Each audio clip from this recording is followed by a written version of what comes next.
rise for the grand entry. We will begin.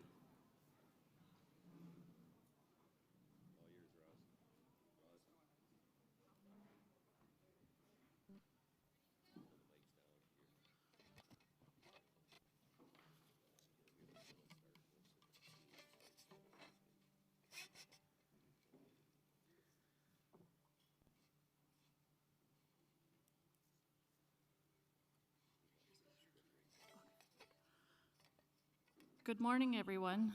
Again, I am Rosalind Smith, the Master of Ceremonies this morning for our grand entry. It is an honor to serve in this role as the celebration means so much to me. We are going to start right away here, or so please find a seat and make yourself comfortable.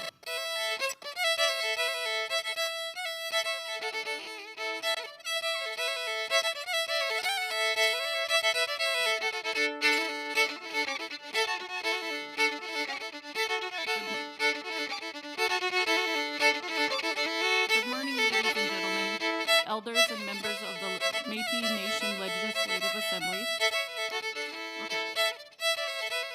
Métis Nation Legislative Assembly, please join me in welcoming our Fiddler, Dean Smith, our flag bearers and Dumont Scouts, MNS flag, John Belanger, Canadian flag, Dave Arnott, Saskatchewan flag, Ricky McKay, Treaty 6 flag, Jason Demay, Métis flag, Métis Pride flag, Jack Lacroix, RCMP Nathan Ben, Elders, Albert Leclerc, Moose Jaw, Alan Morin, Saskatoon, Annie Fleury, Landenberg, Ben Smith, Prince Albert, Caroline Liliberty, Saskatoon, Dennis Felkin, Bigger, Don Case, Larange, Eva Pritchett, Glassland, Grace Reset, Indian Head, Karen LaRock, Regina, Kathy Days, Regina, Leonie Neville, North Battleford, Louise Peterson, Buffalo Narrows, Margaret Harrison, Zenon Park, Max Morin, Alacrosse, Norman Fleury, Saskatoon, Rhonda Desjardins, Cumberland House, Susan Brown, Yorkton, Debbie Smith, Prince Albert, Noreen Stephen, Moose Jaw, Rita Ducharme, Foam Lake, Frank Natamogan, Pine House, Robert Bobby Buffin, Door Lake, and veteran Leonard Neville, MNS Executive, President Glenn McCallum and First Lady Verna McCallum, Vice President Michelle Leclerc, Provincial Secretary Marlene Hansen, Provincial Treasurer Jeremy Denemy, Regional Director Northern Region 1 Laura Burnoff, Regional Director Northern Region 2 Leonard Montrad, Regional Director Northern Region 3 Brennan Marasti, Regional Director Eastern Region 1 Ryan Carrier,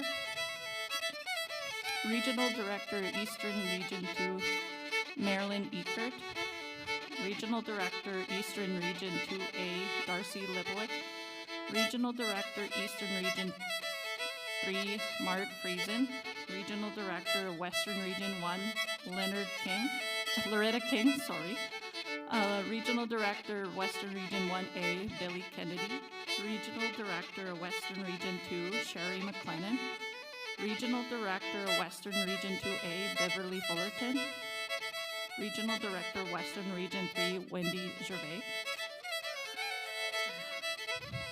Lafita Madeline Métis Women of Saskatchewan Darlene Langen, Provincial Métis Youth President Rachel Heiser.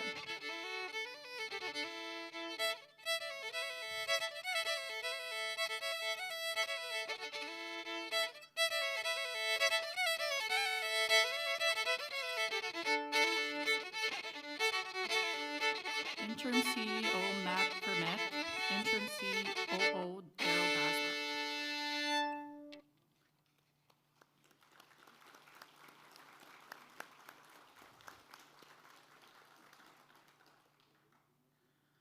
I will ask our elders to come up for prayer. I got Elder Leonie Neville and Elder Emil Janvier and Elder Norman Fleury to the mic at the front here.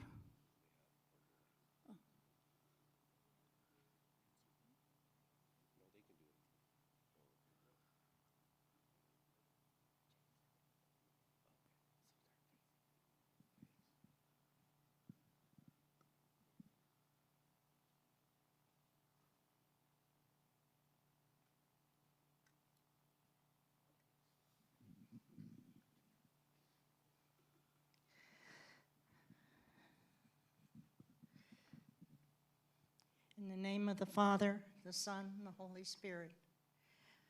Our Father, who art in heaven, hallowed be thy name. Thy kingdom come, thy will be done, on earth as it is in heaven. Give us this day our daily bread, and forgive us our trespasses, as we forgive those who trespass against us. And lead us not into temptation, but deliver us from evil. For thine is the kingdom, the power, and the glory. Amen. God bless each and every one who is here today, and may we have a unionized people with much, much hope and love among us all. Thank you.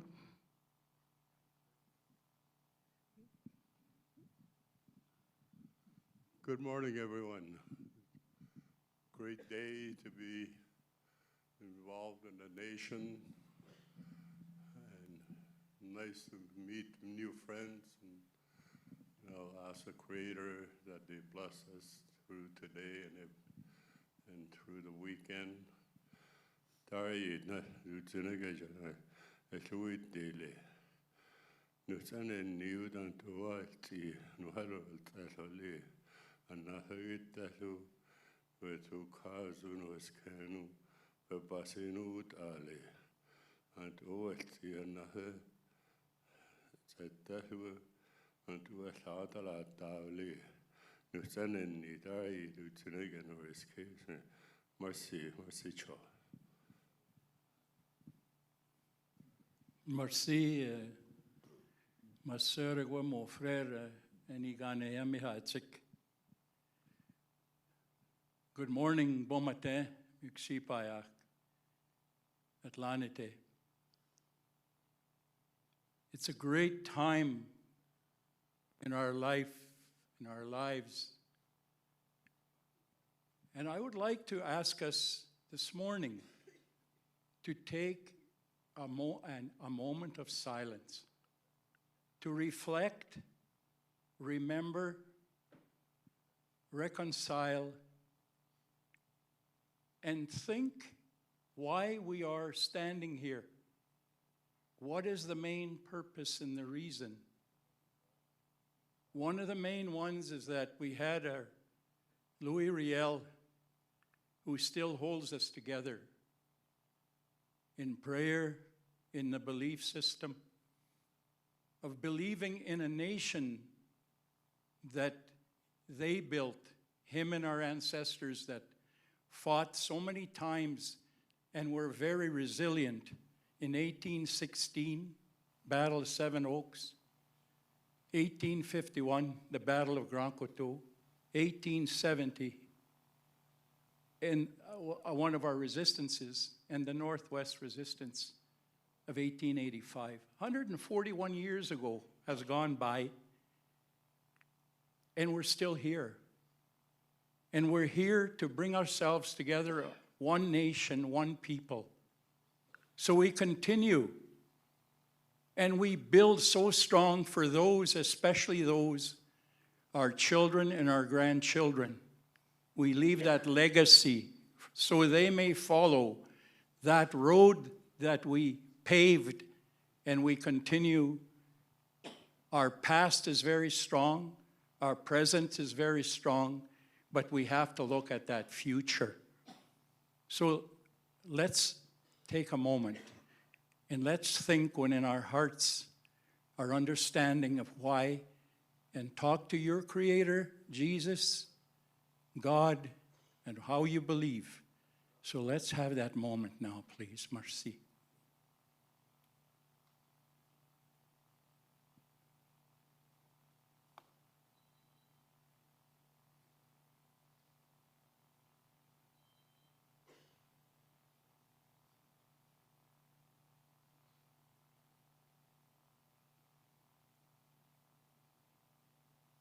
Hamantu.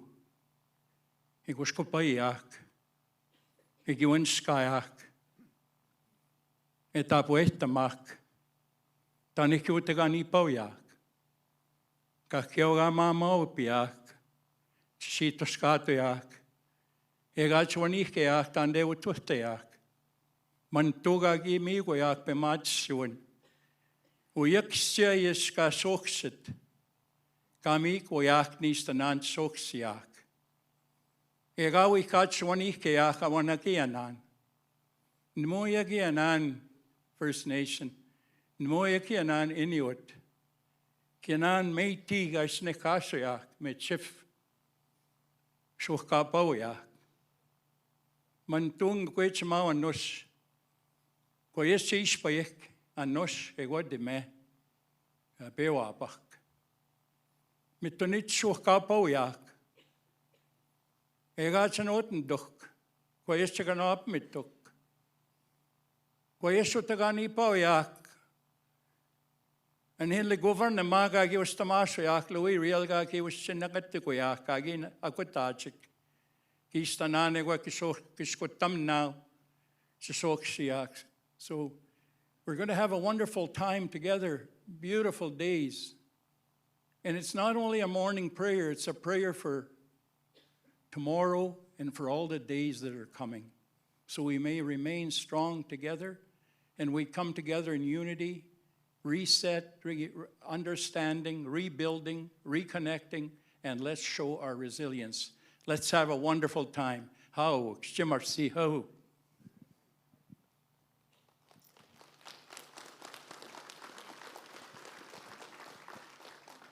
Thank you, elders, for the wonderful prayers.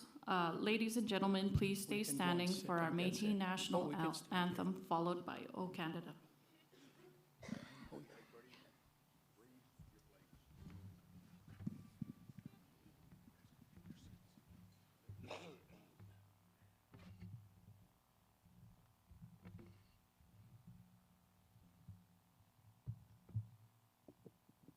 Good morning, everyone. I wanted to take this moment to let everybody know the reason that I sing the Métis anthem is because my grandfather, Edward King, the late Edward King, senator, asked me to learn this song when I was a youth. And so today, in honor of all of our grandparents, I would like to have you guys join me, and you will be able to see the lyrics on the screen today. In the forest, on the river, and across the western plains, as the white man journeyed westward to the land of the Indian, a new race was created, a new nation rose up strong. Hardship as its destiny, and its curse to not belong. In the land from which they came, in the land they helped to build, they found themselves the alien, found their visions unfulfilled. And despite their valiant effort to defend what they believe, when at last the battle ended, they were only left to grieve. We are proud to be Métis, watch a nation rise again. Never more forgotten people, we're the true Canadian. generation and the future ones to come. With the past to motivate us, it will help to keep us strong. As we build this Métis nation, as we watch it rise again, our past loss is motivation to inspire future gain. We are proud to be Métis, watch our nation rise again. Never more forgotten people, we're the true Canadian. We are proud to be Métis, watch our nation rise again. Never more forgotten people, we're the true Canadian.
Ladies and gentlemen, if you haven't already, please take your seats.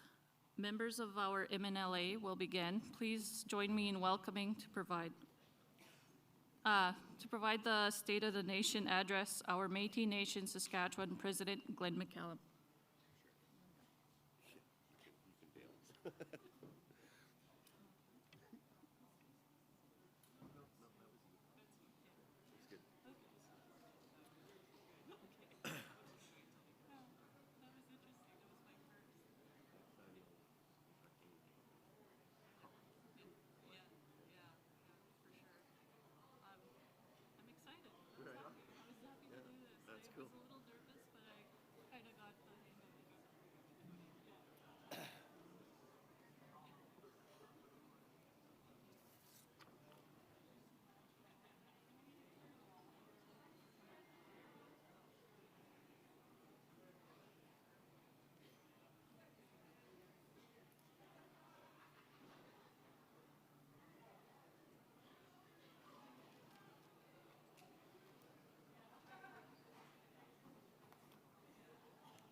Good morning, Mr. President. I'll give him a minute and then I'll welcome you up.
to let them know we might not be able to plug it in right away, but you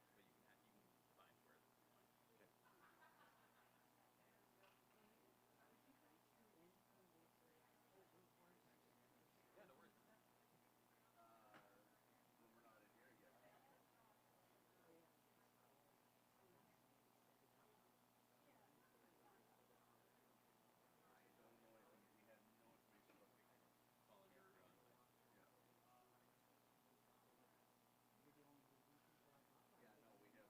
Yeah, no worries. When we're not in here yet.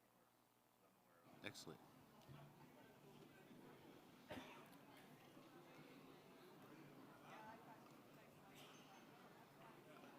All right, good morning, everybody. We'll begin our day, and we're going to start with a State of the Nation address by President Glenn McCallum. So you could help me welcome President McCallum.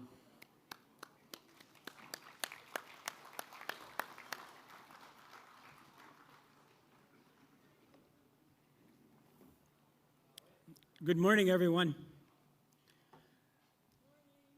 You know, that clap is not good enough, but we're in a transitioning time, reset. So we can start with a good clap and then the reset, really reset.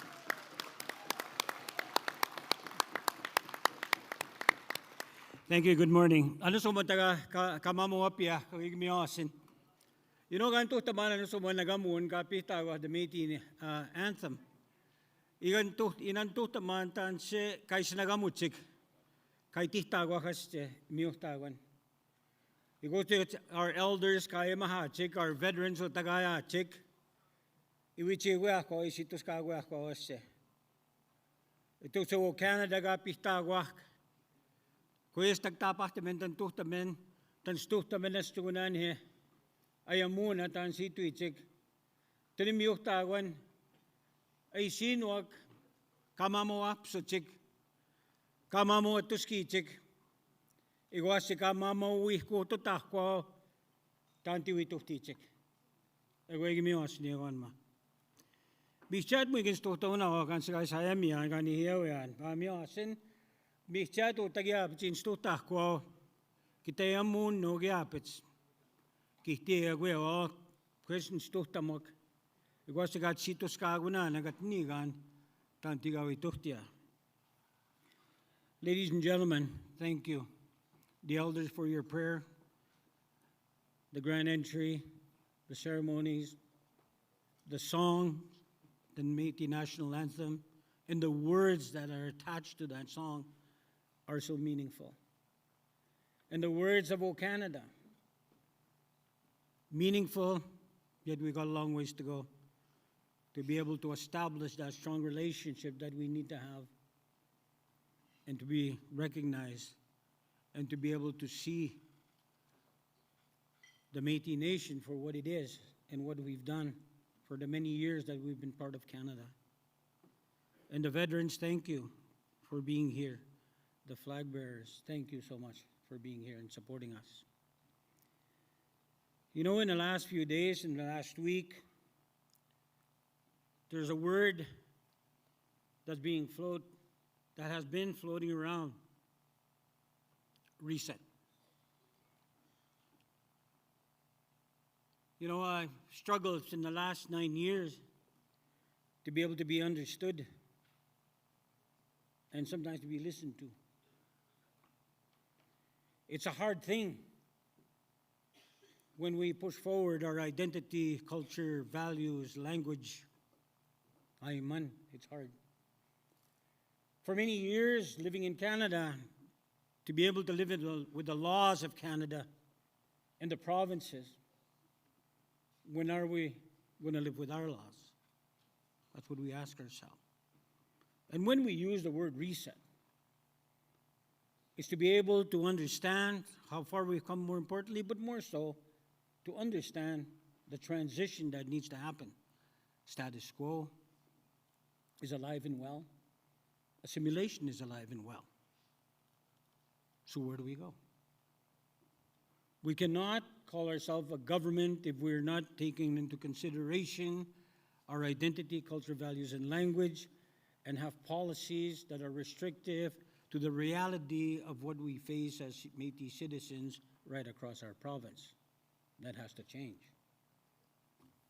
I've talked many times in front of our people in Canada and the province to be able to make them understand the importance of reconciliation. Reconciliation happens when governments open their doors to give us the right capacity to be able to deal with the things that we have to deal with, the obligations we have to our people.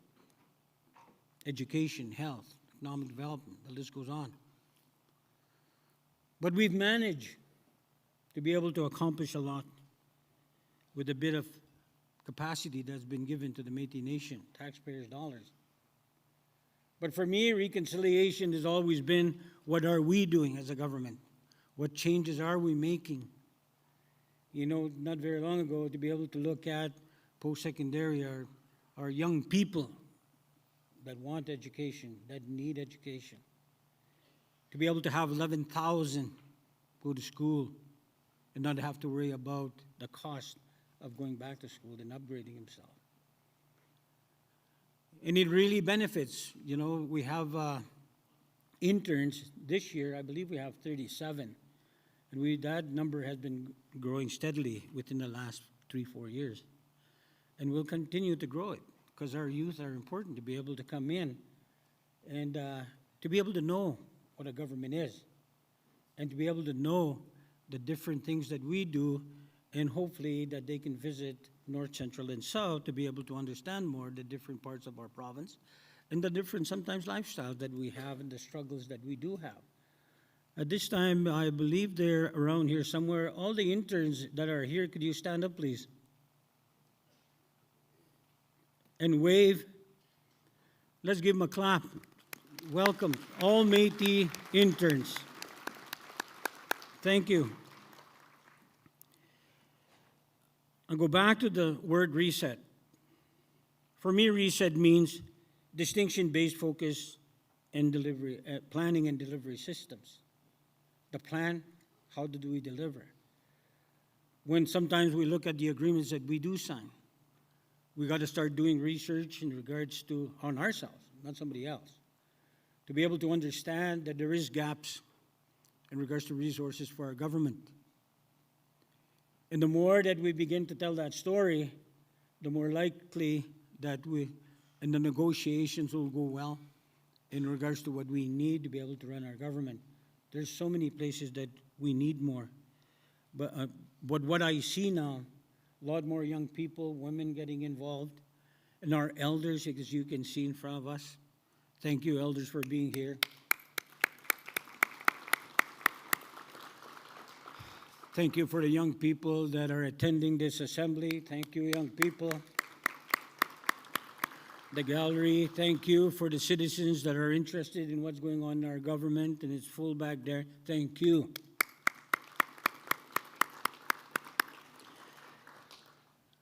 As long as we put our minds together and work hard together, the job will be easy. There's nothing the Métis haven't done within the last 140 years, like the elder says. We've struggled, but we've prevailed, and it shows. We didn't wait for governments to be able to help us out, but we helped ourselves, and we're survivors. And that's a great thing, the Métis spirit, to have that Métis spirit.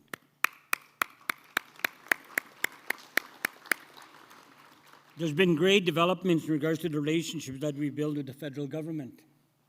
That's why the events right across our province are so important, to be able to engage and bring along individuals that don't know some of the communities that they supposedly represent.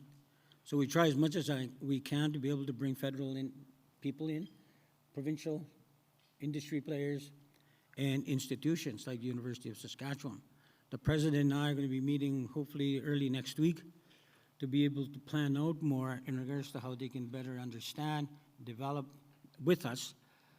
Because why I say that, I was in Ottawa not too long ago, question period, I was listening to the MP speak, and always referencing to this is what I'm hearing, this is what's going on, and talk to the University of Saskatchewan, University of Manitoba. We have to start using. We're oral people, we have to be written people, but we have a lot of information that is written, but more information needed in order for us to be able to know where we're at, where we're going, and where the missing parts are. So the research that we're doing needs to complement our government and the gaps that are there, and study ourselves. There's so much research out there without a government like the Métis Nation in Saskatchewan here. Well, that will change. And that's why we've signed those research agreement, data sharing agreement we're working on the University of Saskatchewan as we speak. As we begin these relationships, to be able to own our own narrative, our own story, there's such a rich story to be told. And we've missed an opportunity in the past, and within the last 9 years, to be able to truly tell that story. But we're going to do it now. We have to. When I look at our government and I look at the politics way back when, I compliment the loud voices that we used to have and the commitment that they put in believing that there's got to be a listening ear out there, either be the feds or the province industry or institutions. And we ride on the backs of those individuals that have spoken loud and clear about the rights of our people. And we'll continue doing that, being loud, but now turning it around to be able to speak to our young people, to be able to bring along our young people. You know, this will be my last time standing up here. And it's been sometimes a rough journey, but a good journey. But I want to go back home. I want to enjoy the rest of my life at home. There's enough of you out there that have seen the growth of our nation, the growth of our government. We have to step aside, some of us, for the young ones, for the young people. And I'll do that. I believe very strongly that I hung on too long this third term.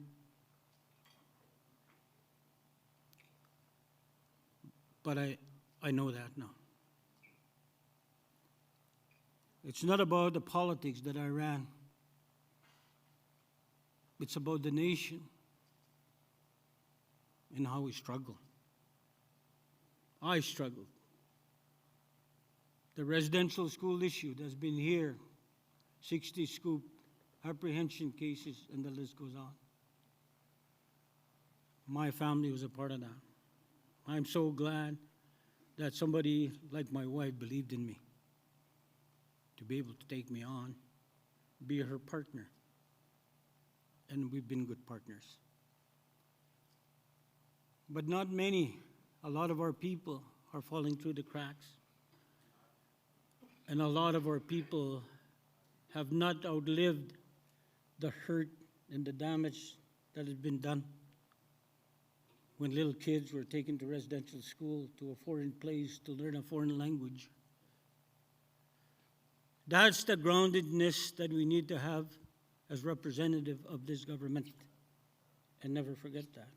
Like we don't forget, we will never forget our veterans and the sacrifice they've given with their lives, some of them, to be able to have this freedom that we have in Canada. And that's the same idea of having our people believe that our government can carry the day, that our government is working hard to be able to build strong relationships, to have that capacity that they need to be able to have treatment centers, to be able to have access to education, to be able to have access to health, economic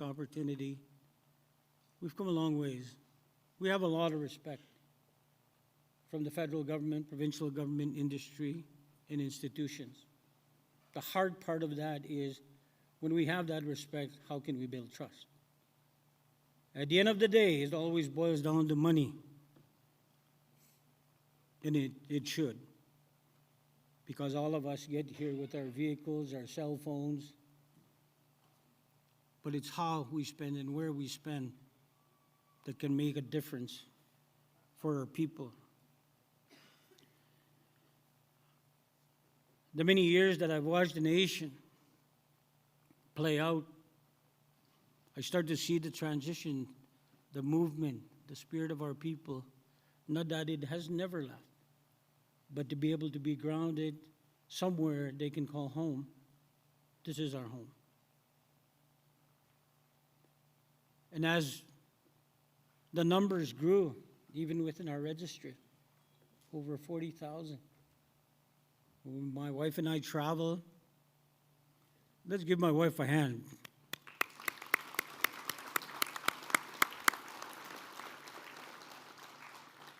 The First Lady, he's called, First Lady.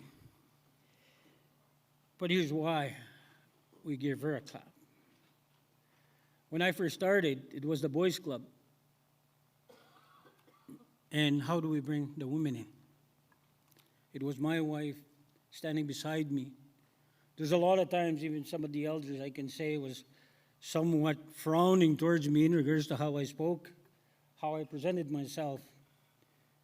It was my wife that created that relationship with the elders to be able to understand why I speak the way that I do. This place called the Assembly, representing our government, is a place of business. I've been sexually abused, physically abused, abandoned, neglected, alcohol violence in my home. Mom and dad separated when I was very young. I don't bring that here. There's such a thing as healing. The federal government is watching, the provincial government is watching, people are watching, organizations, institutions, and especially our people out there, which will give a hand at this time. They're watching how we perform. That's why when I first came in, I introduced live stream, to be able to have cameras in the room when we have our PMC meetings. It's only right. But as we begin to be strong together and less fighting, but more work towards what we want, is more dollars, capacity for the things that our people want: education, housing, address the issue of homelessness, and the list goes on. The elders have guided us and will continue to guide us. When the new people come to our government, new councillors that have arrived, that were voted in to represent their regions, their communities, there are certain elders that came along 7, 8 years ago that participated through that process. But we weren't gelling enough, working together enough to be able to understand and respect each other for what we represent and bring, not necessarily appoint people, but bring individuals, elders from their regions and their communities. But there's some elders here that stood by us because we were struggling, transitioning to be able to have elders around us, to be able to sit in this assembly, to be able to sit in our Provincial Métis Council table, to be able to sit with us in camera so that we can get the right guidance and their voice. I would like to have them stand, the ones that have been with us for many years through the struggles that we've been having within the past 9 years. Could you stand, please?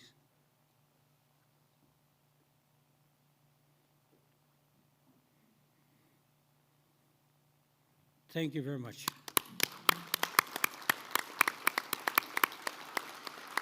Even yesterday, we were brought into a room in regards to the disappointment They weren't even included in this space where the elders are sitting. I respect the regional directors bringing in the elders. That's the right way to do things. But in the meantime, we neglected the people that have supported us when we weren't communicating well. So we made a decision to have them at this table and should continue sitting at this table until we fine-tune our rules and policies with proper engagement, communication, with respect and understanding. We welcome you here.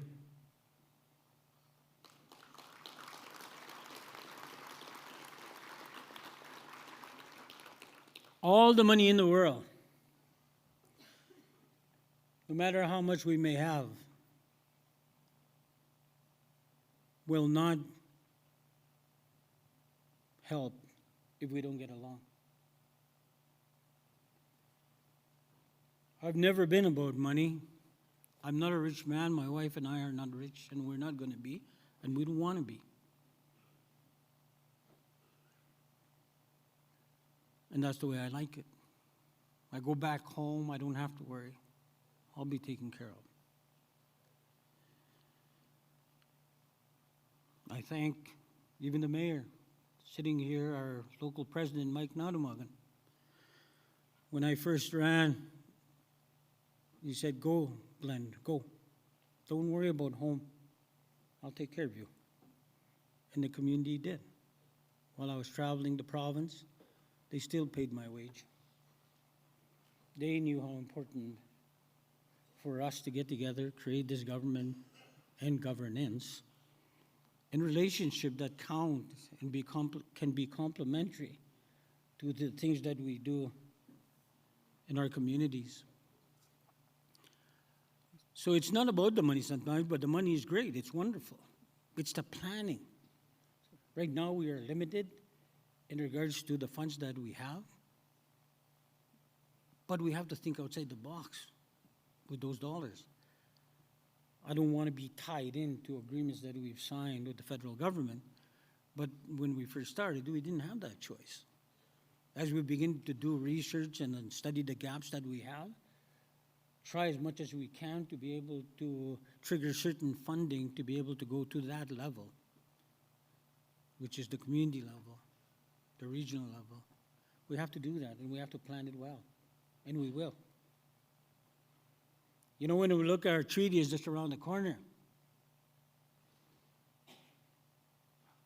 I said yesterday, day before yesterday, that the treaty is like the UN Declaration. It's a floating document. If I was to put the UN Declaration up there, take any paragraph out of that declaration, it sounds wonderful. It sounds great. Now, I ask myself this, where are you going to land it? If you don't have a government and governance, you can have the most fancy document that you can have, and you don't have nothing. Our Constitution and our information is important. Our treaty is important. The right wording is there. But the work begins to be able to develop a good plan for the fiscal relationship, but more importantly, in regards to how we do the reset, and the reset being distinction-based focused planning and delivery systems. That's where we have to go. And that's a tough one. You know, it's no different from the kids that were into residential school. As they were being taught to speak a foreign language, and they mastered it. And come back and be taught and go to universities, but nothing happening in our communities. I can say that from my own community. And it was a struggle to be able to listen to the elders, the Recovery Lake program. It's slowly transitioning to mainstream thinking. We've lost focus in regards to that groundedness it needs to have. We can't forget that here around this table. You talk about healing, you talk about human development, you have to talk about identity, culture, values, and language. That's where it comes from. That's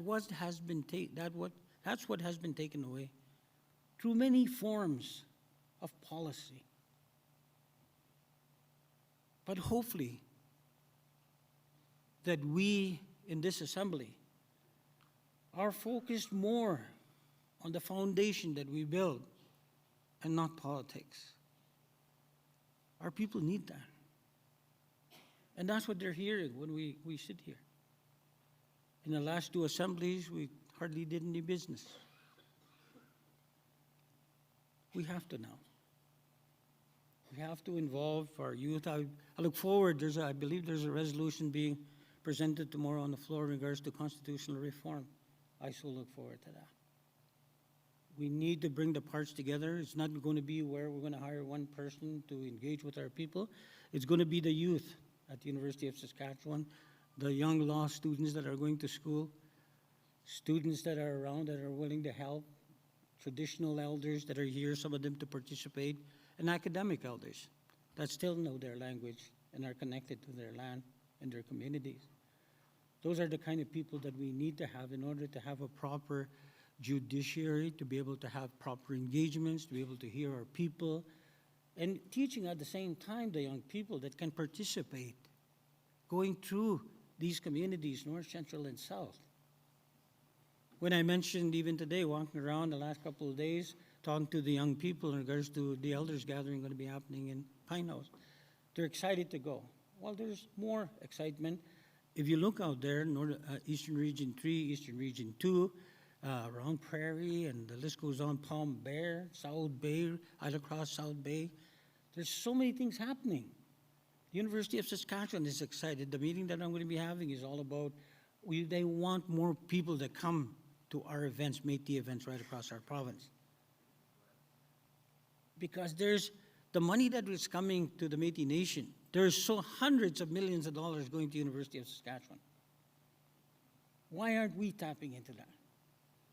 Doing our own research, supporting us, and the university will be proud to support us, to be able to do the groundwork that needs to be done.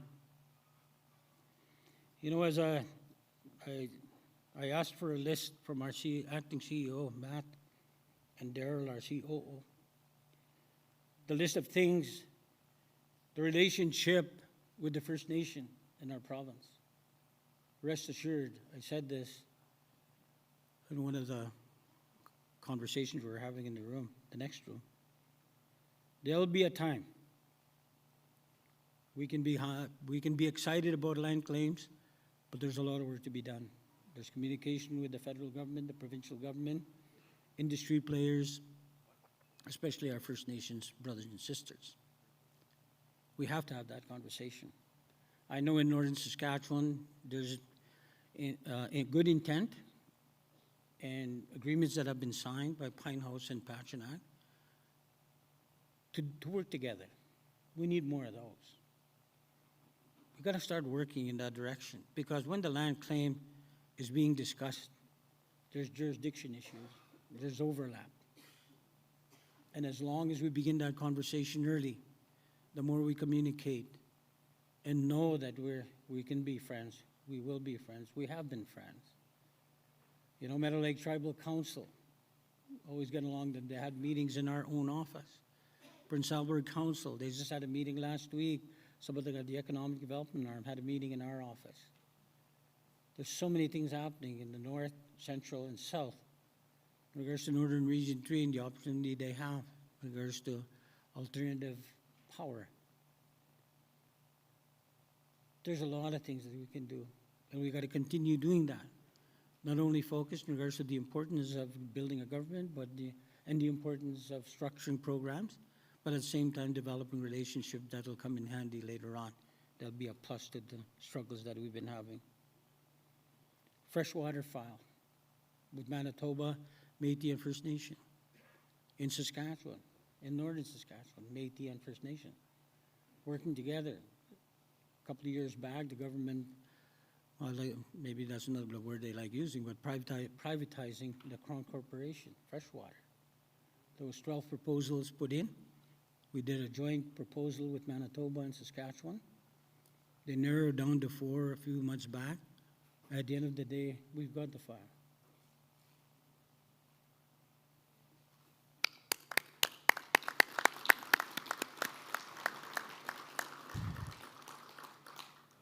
And they're excited. Our First Nations fishermen and Métis fishermen are excited. We don't have to be guessing in regards to what the federal government is doing through freshwater. We can look in the mirror and look at ourselves in regards to what are we going to do. And there's been a lot of action on that already. And that's the other thing. When we signed the treaty in Batoche, I hope the Prime Minister comes. The Premier will be there. And I'd like to sign the freshwater file. And I've been asking for that. I think we're getting some traction. And put those two together, the possibility of, more possibility of having the Prime Minister come and sit with us and be able to sign those documents. That's a big thing. A good starting point for relationship building with the federal government, provincial government, with First Nations and Métis on economic opportunities. There's a lot of that needs to happen. Economic growth plan, distinction-based focus plan, 2025-29. We presented this to some of the ministries in Ottawa. They were surprised and excited to be able to see this information in regards to what the Métis Nation of Saskatchewan government has done so far. We need more of that information through the research and working with the University of Saskatchewan. The ministers are working together. I'm very proud of the ministers. We just passed a resolution that hopefully will be ratified by this assembly in regards to every one of our councillors, except for myself, don't have a file. And that's okay. But our councillors, already I've seen them working hard, networking with each other, communicating with one another. I love seeing that. We are going to be different like other governments, that each government, each ministry will be working with each other to be able to develop better plans for our government and our people. Housing, post-secondary, university training, early learning, registry, Mafami buildings. There's 5, I believe, and 1 in Prince Albert, Saskatoon, Yorkton, North Battleford, and Beauval, I believe, and Regina. We have 6 more to go, and we got 12 regions. We're going to work on it. Sometimes people might think it's not feasible, but with what I've been hearing in the last couple of days, it's not what's feasible, what has to be done. And that's what we have to do. We have to deliver. So I look forward to these couple of days to be able to have people listen in, that we're working together, and to be able to put out a plan, accept the plans that have been there already, but continue building strong our government, building strong our relationship with the regions and the locals. I want to see more conferences happening from our ministries. I want to see more people coming, learning from us. Start opening that door for those young people that can believe that one day they might be standing here or sitting where you're sitting. We got to work on that. That is our future. So with that, ladies and gentlemen, the last thing is our staff. It's not the last thing, but the most important thing. We come and go as politicians, but our staff get to stay here. They get to work every day, plan. But with what I see with the councillors and our ministers, that working relationship is important, so that our ministers can have that voice.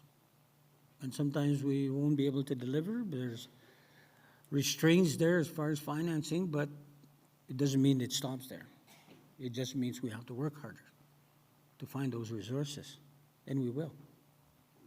Let's give a big hand to our staff Give him a standing ovation. Stand up, please.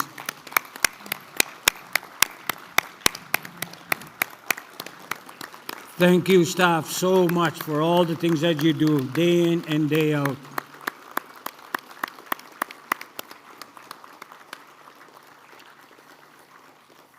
And now I'll turn it over to our boss, the speaker. But anyway, ladies and gentlemen, thank you so much. Let's have a great meeting for the next 2 days. Thank you very much.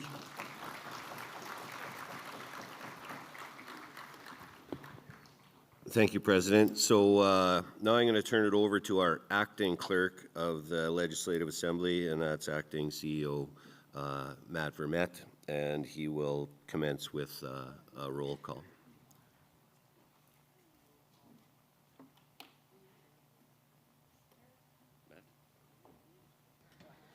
Mr. Clerk, I have a question before we get going. I tried not to say point of order. I'm trying my best. I'm just wondering, because we weren't provided roll call in our binders, like online either. Yeah. Can we, I know you guys do the tally behind the scenes, can we get it presented to us on the screen? Absolutely. Thank you. You're welcome.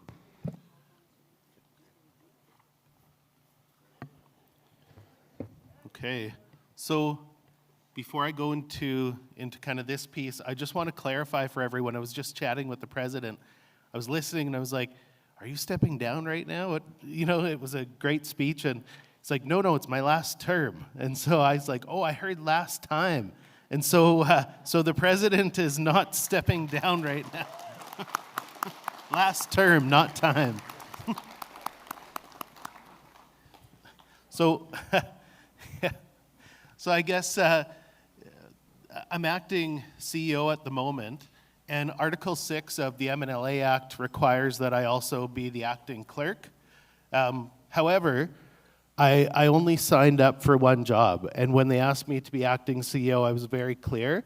I don't believe in duality of roles. I believe in separation of a legislative branch from an executive branch. Healthy governments do that. And we're not a small government anymore. If you look at it, we're the largest Indigenous government in Saskatchewan, one of the largest in Canada. And so, as part of, I guess, my first and only duty as acting clerk, I'm going to deputize a couple clerks to help us get through roll call for the next 2 days. The Resolutions Committee has handled the agenda. And so the only duty really for the clerk now for the next 2 days is roll call. And so I'd like to welcome up two of our summer students, Taylor Soroka and Eric Dodge.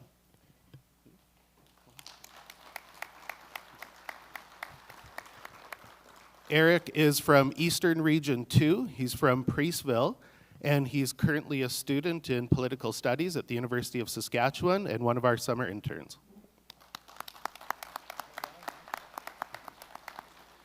Eric, you're now the Deputy Clerk of the Legislative Assembly for this sitting of the Assembly, or until the MNLA chooses otherwise, because it's not up to me. So. Okay. And is Taylor here too? Okay, and Taylor, are you nearby as well? I know she's here. I'd seen her. Oh, there we go. Okay, sorry. Yeah, you can come up either way.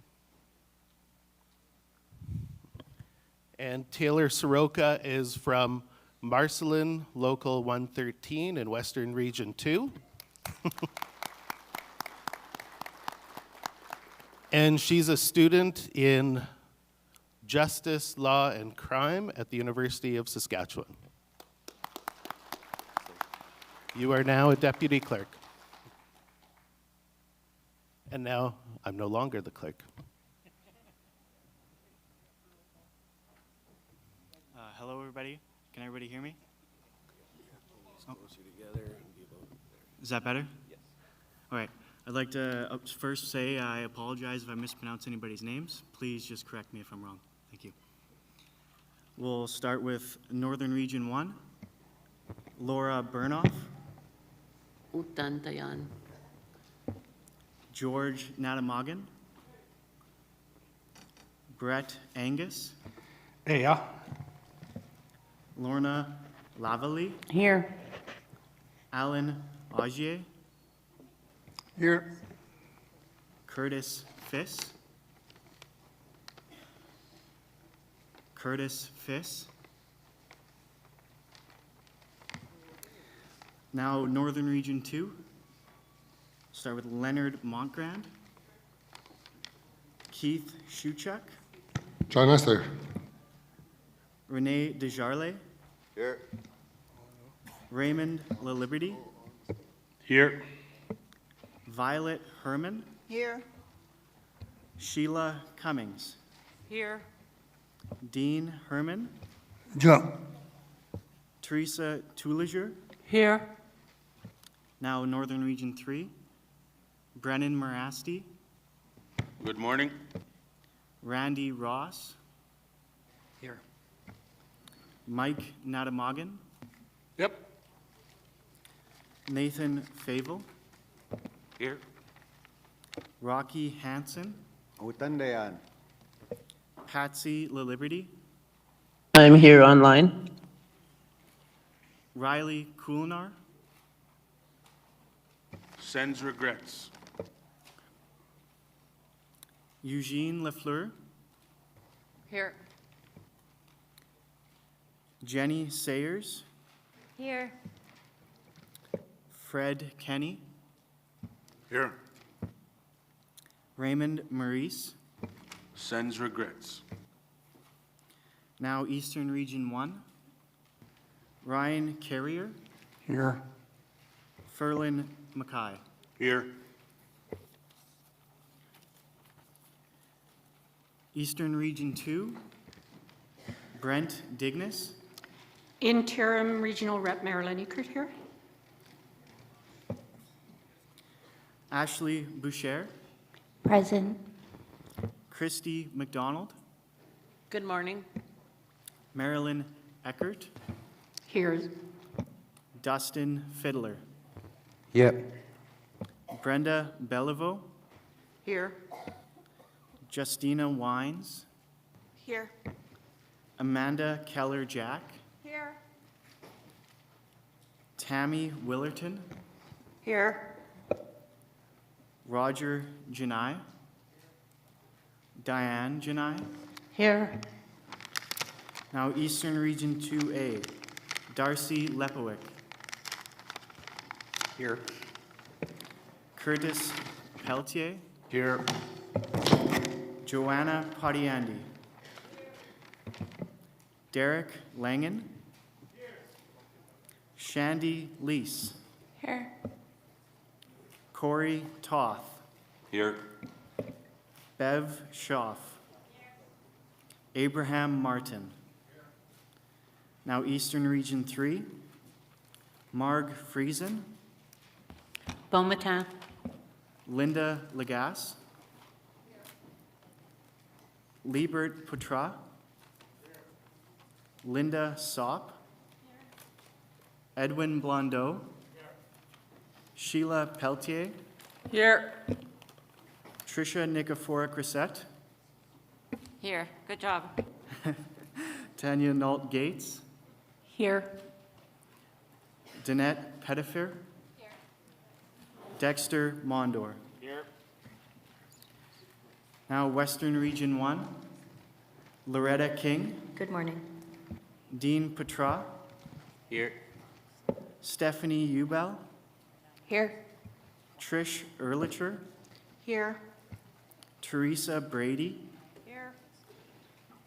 Michelle Hazard, Here. Valerie Bell, Present. Warren Boyer, Here. Margaret Lavoie, Sharon Waran. Here. Now Western Region 1A, Billy Kennedy, Here. Stephanie Monroe, Present. Becky Trottier, Here. Carol Delorme, Here. Jordan Mahalik. Good morning. Now Western Region 2, Sherry McLennan, Here. Darlene Mackay, Here. Amanda Brewer, Here. Lynn Renier. Here. Carla Hope. Here. Victor Guillet. Wanda Neufeld. Paula Belair. Karen Rondeau. Here. Jennifer Gardner. Here. Jeanette Primo. Regrets.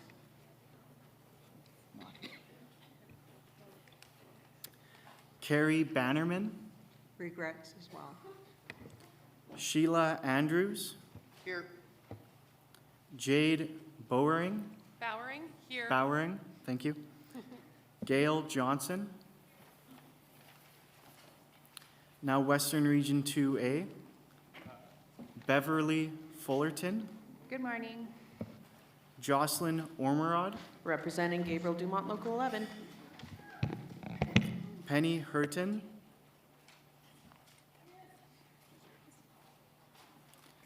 Barry Falcon. Here. Kim Fisher. Dance. Barbara Card. Rich Pilon. Here. Shirley Eisbister. Present. Sheena Devine. Here. Western Region 3 now. Wendy Gervais. Ota. Shay Druin. Dennis Brooks. Marilyn Fazakis. Marilyn Fazakis. Present. Rebecca Anderson. Sends her regrets, she's ill. Could somebody please send her a Zoom link? And just for tech purposes, we're short of several mics up in this row. Wasn't sure if that was intentional today or not, but. Looks like it. Daryl Hammond. Here. Now LaFields de Madeleine. Darlene Langen. Here. Gwen King. Here. Bonnie Vandale. Good morning. Denise McKenzie. Here. And Nancy Duns. Good morning. Now the Provincial Métis Youth Council. Rachel Frerick.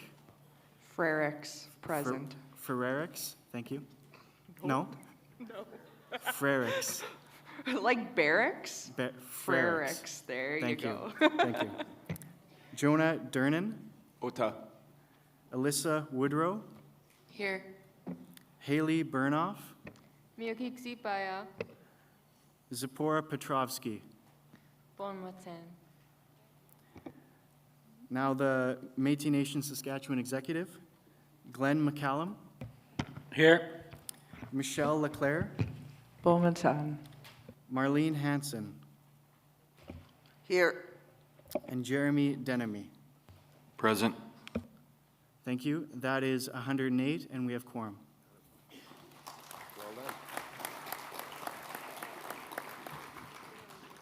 That was some darn good clerking there. Well done.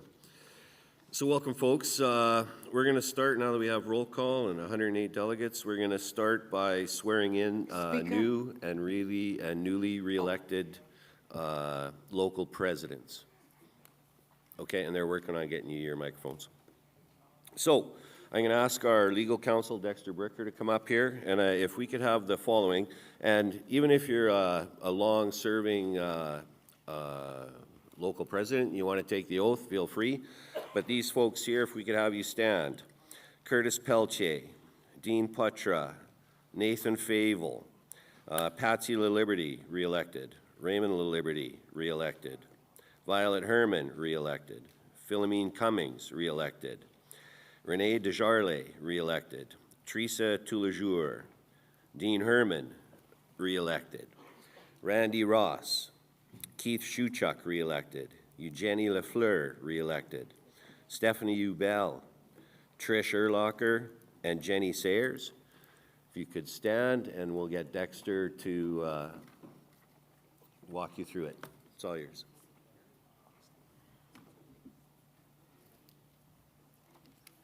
Good morning, members of Métis Nation Legislative Assembly. My name is Dexter Bricker.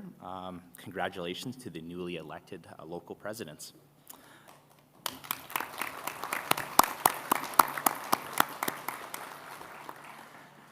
So you should all have your oaths in front of you. So we're going to walk through those together. And I do ask you please repeat after me. And then once we're done, we'll have you sign the oaths of office.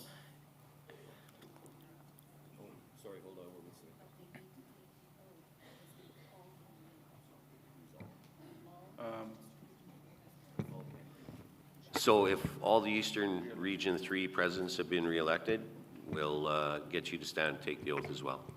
Point of order, Mr. Chair. Yes. I got to say it first. I'm sorry? Point of order, Mr. Chair.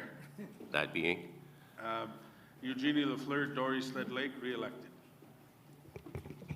Stand up. I did say her name. Since Brennan has done it already, can I call point of order too? No, this is, it's one from a good place. While I appreciate that we're doing this, our legislation does say that they have to be sworn in by senators, and I understand that we're in the Senate Act is a whole thing, but I think it's important that we do recognize that we do have still living senators, and I think it's important that moving forward we do that. So if possible, I think maybe the PMC could have a conversation about what that looks like to invite our senators back to the table to at least do this one thing. Thank you. Thank you.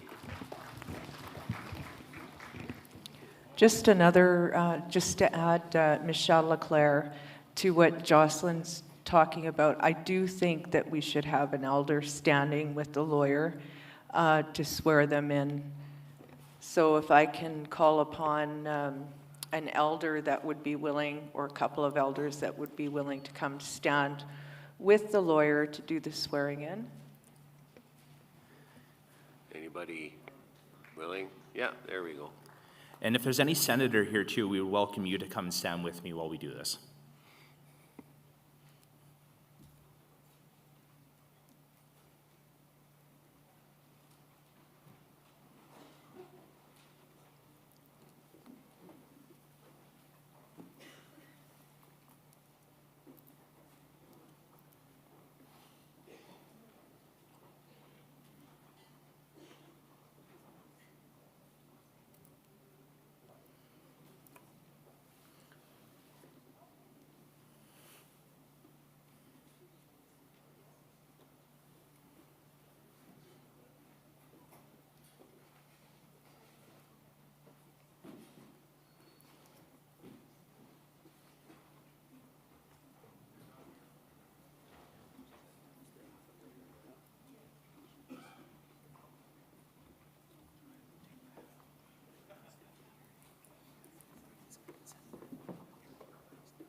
Do you guys want to introduce yourself? Elder Ben, Elder Allen. Yep. Pardon? You want to introduce ourselves? Oh, so we have Senator Joanna here, Elder Ben, and Elder Allen to be part of the oath of office swearing in. So for the newly elected local presidents, I ask that you repeat after me.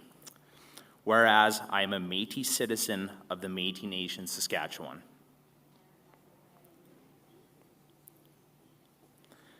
I have been elected to the office of the Métis Nation Legislative Assembly of the Métis Nation, Saskatchewan.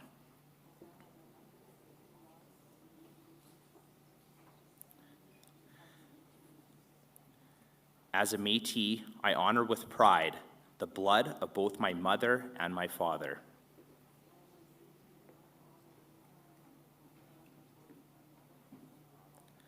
As a Métis, I acknowledge the rich history of my people and the courage and dedication of my ancestors.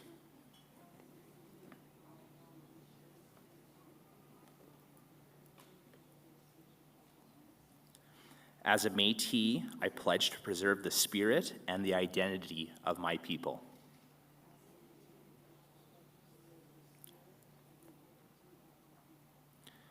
As a Métis, I confirm my commitment to my community, my people, my nation.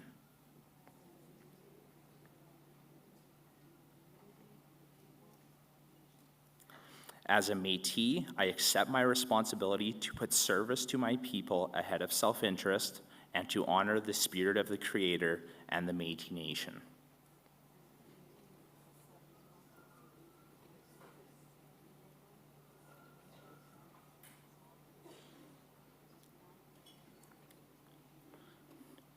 Now, therefore, I, of the city of, in the province of Saskatchewan,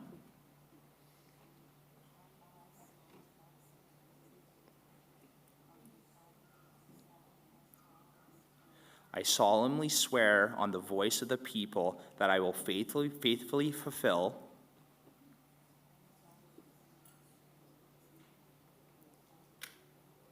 to the best of my abilities my duties as local president of the Métis Nation Saskatchewan Métis Nation Legislative Assembly. I will uphold MNS laws and the Constitution,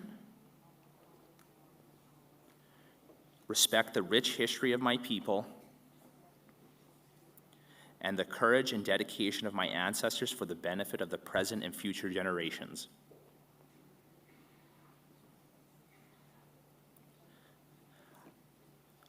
I will do my best to preserve the peace and build good relations, so help me God.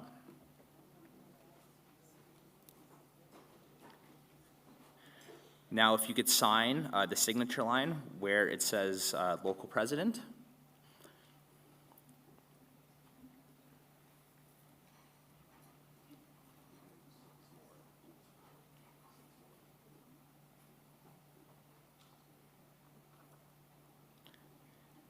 Congratulations, newly elected local presidents.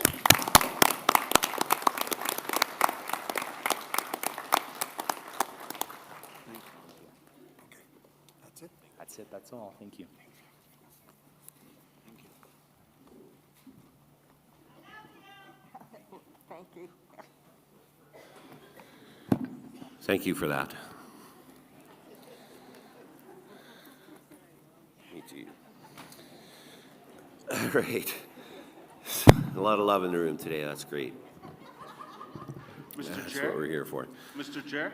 Yes, Minister. If I may, just real quickly, Northern Region 3 just wants to share and announce that by unanimous decision and resolution, we have appointed Elder Max Morin as our newly appointed senator, and I wanted to share that great news with our Legislative Assembly today.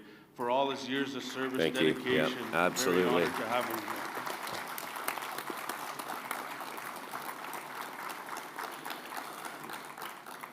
Okay, so let's get into the resolutions here. Adoption of the agenda order of the day. Subject agenda order of the day, moved by Vice President Michelle Leclerc, seconded by Minister Mark Friesen, Eastern Region 3. Whereas Article 310 of the Constitution of the Métis Nation Saskatchewan authorizes the Provincial Métis Council, PMC, to set the date and place for each sitting of the Métis Nation Legislative Assembly, MNLA. Whereas at their duly held meeting on February 18, 2025, the PMC resolved to hold an MNLA on May 22 to 24, 2026 at Prairieland Park, 503 Rue Street West, Saskatoon, Saskatchewan, PMC number 2502-1805. Whereas Articles 6.2 and 6.3 of the Métis Nation Saskatchewan Legislative Assembly Act 1999, as amended, directs the clerk of the MNLA as defined in Article 2.4 of the Act to draft an agenda for the MNLA as directed by the PMC and to compile the necessary documentation for the order of the day. And whereas the PMC at its duly held meeting on March 27, 2026, approved the order of the day agenda as proposed by the clerk of the MNLA, PMC 2603-2706. Therefore, be it resolved that the MNLA approves the order of the day and adopts the agenda for the MNLA scheduled for May 22 to 24, 2026. Dialogue forums, May 22, 2026. Can I get a scroll here? May 23, 2026, Prairieland Park Hall C agenda, day 1. 8 a.m. registration opens. 8 a.m. breakfast. 9 a.m. grand entry. Lead fiddler Dean Smith. Opening prayer, Liv Umond.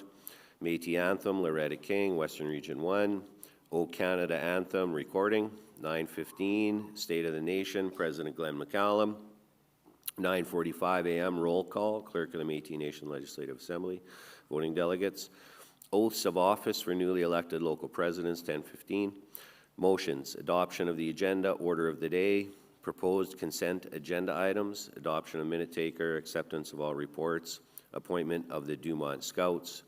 Motion, adoption of the minutes, adoption of the September 5 to 7 MNLA minutes, adoption of the November 22-23 MNLA minutes, 10:45, health break, 11 o'clock. 2026-2027 MNS operating budget presentation, Mark Friesen, Minister of Finance, Echo Quinn, Director of Finance. 12 p.m. lunch. 1 p.m. motion approval of the 2026-2027 MNS budget. 2:30 health break.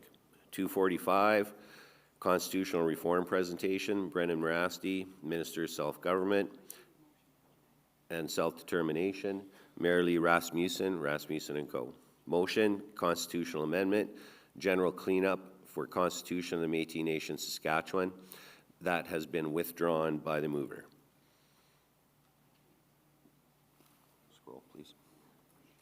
5 o'clock, adjournment, day 1, closing prayer. 5:30, dinner and entertainment. May 24, 2026, Prairieland Park Hall C, agenda day 2. 8 a.m., registration opens. Day 2 opens, breakfast. 9 a.m. opening prayer, Liv Umond.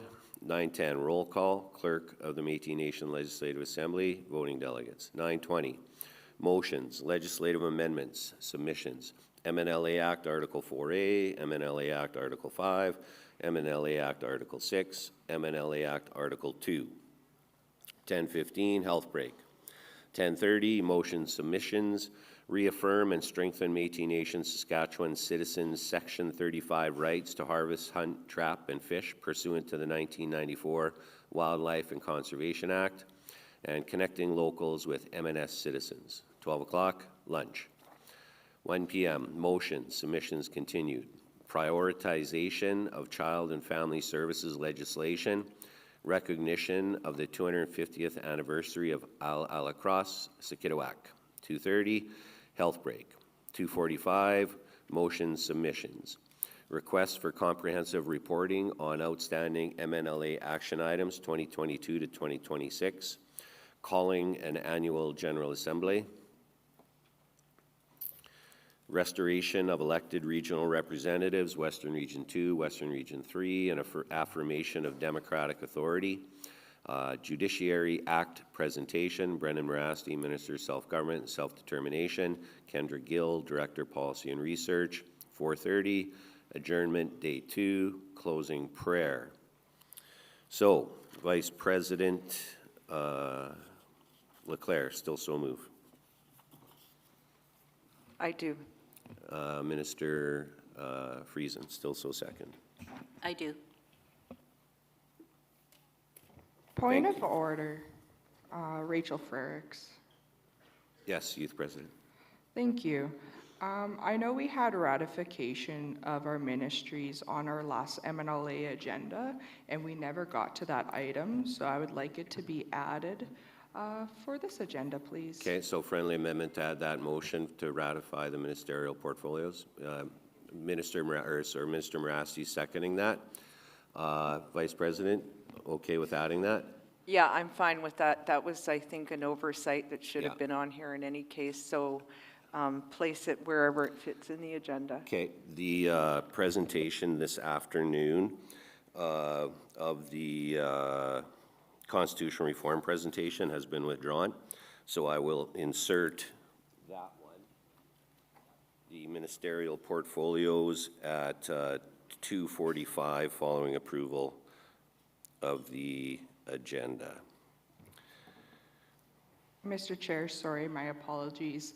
And there's updated, it's not going to be the exact resolution that was presented at the MNLA, as there is new information provided. Thank you. But still, it's a ministerial portfolio motion? Correct. Okay, I'll put it down as that. Minister Friesen. Thank you, Chair. With all due respect to the newly added motion, I'm not opposed to that. However, was there a resolution to amend the ministerial portfolios at the last PMC meeting? Was there? Okay. Correct. Okay. Mr. Ormerod. Thank you, Mr. Speaker. I have two friendly amendments to make. One is me and my colleague, President Devine, had submitted resolutions to the Resolutions Committee, and we ended up just sort of amalgamating two of them. But my understanding is that the Resolutions Committee is in support of bringing this one forward. So it's the direction to initiate constitutional reform and governance alignment. And then my other friendly amendment would be adding the ratification of the registrar appointment, because I believe that was supposed to be on this order of the day, and then it was pulled. And my understanding is that the registrar's term is technically up. So just asking that to be re-added. Thank you.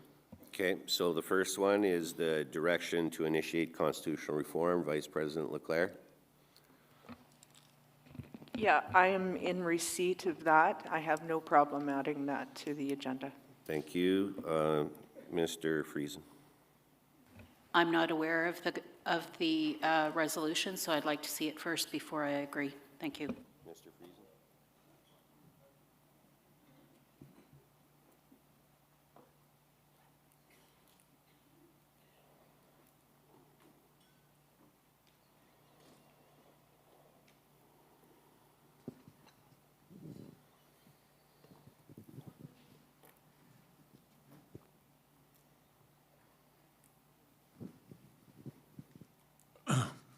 Mr. Chair, Yes. this is Elder Senator Max Moore. I just wanted to say that we wouldn't mind to fill the assembly and tell the assembly about the residential school agreement that was reached. And so maybe we can make a small report later on sometimes, I don't know where.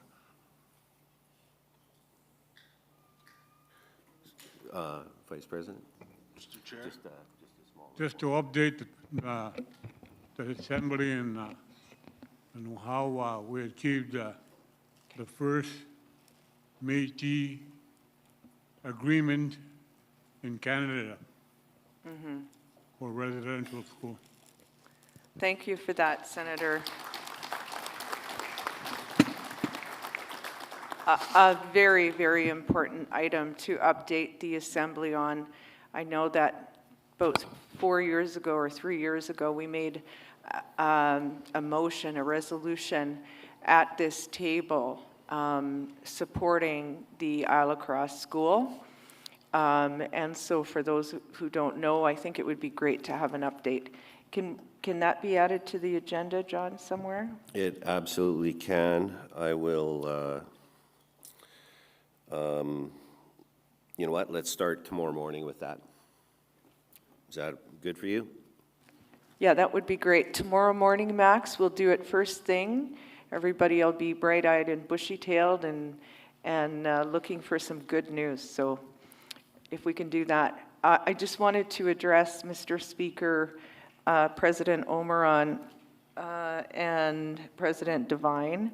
I have spoken with my seconder, and she's also fine with adding that to the agenda. Okay, that was the first one, the Constitution. What was the second one, Ms. Ormerod? Ratification of the registrar appointment. Has it been drawn up and everything? Like, Well, it was, as far as I remember from the March PMC, it was originally supposed to be on the order of the day, and it hasn't been. It's not on there, but according to our rules, if it can be reduced, like you guys, if I say it, it's reduced to writing, right? yeah, So- they said they can help draft. Yeah, so then it would just be ratification of the appointment, because I believe that the Provincial Métis Council did make a resolution to appoint the registrar. Okay, they haven't yet, but it's you guys ratify it anyways, like the Legislative Assembly does. So we can do it if you want to do it. Yeah, I think I would like to see it on there, because my understanding is that the term of the registrar is currently up as of May 31st this year, so I think it would be a failure of our system if we don't appoint that registrar, because it puts us in a weird situation, right? Okay, understood. Vice President. Yeah, no, I'm fine with that. That's something that we were going to do and need to do in any case, so I think it's wise to put it on the agenda somewhere. Okay, Minister Friesen. I'm fine with it. Okay, thank you. So I'm going to put that on day 2 under as the 4th motion after 245.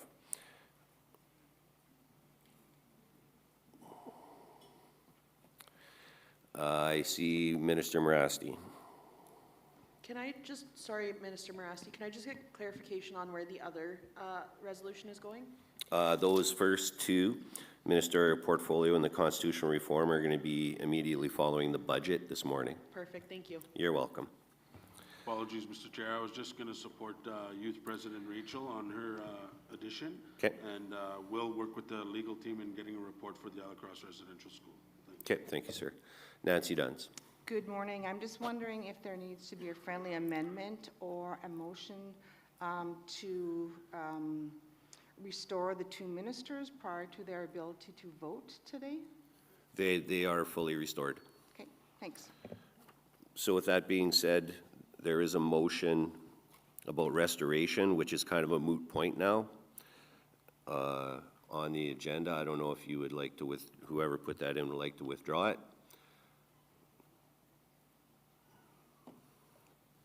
Okay, so with those, oh, sorry, I see hand down. Okay. Raymond Liberty. Mr. Chair? Yes. Yeah, my concern's been taken care of. Thank you. Thank you. Minister Friesen. Okay. Beverly, Minister Fullerton. Thank you, Chair. Just a friendly amendment to, on day 2, under the motion submissions, restoration of elected regional representatives. I'm requesting the mover and seconder to withdraw that as we have the representatives back at the table. And that resolution was passed at the PMC. Okay. So I'm not aware who the movers and seconders are on that. Gwen King and Denise McKenzie. Okay. Ms. King, are you willing to withdraw that motion? She's just not at the table right now. I heard something though. Okay, yeah, I understand. Coffee's very important. And speaking of which, when we're done this, we will be taking our first health break. And who was the seconder on that, please? I don't have the motion in front of me. Denise McKenzie was. Okay.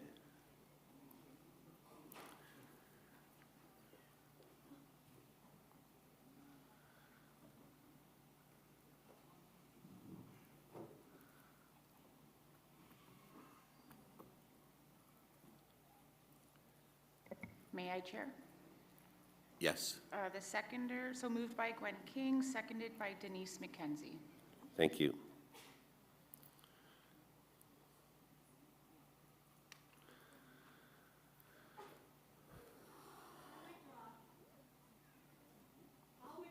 Thank you. Ms. McKenzie, you're good with that too? Yes, I withdraw too. Okay, thank you very much. Ms. Ormerod. Thank you, Mr. Speaker. This might be contentious, but I do think that we need to address business arising from the minutes, and that's, I know, where we've gone a little haywire in the past.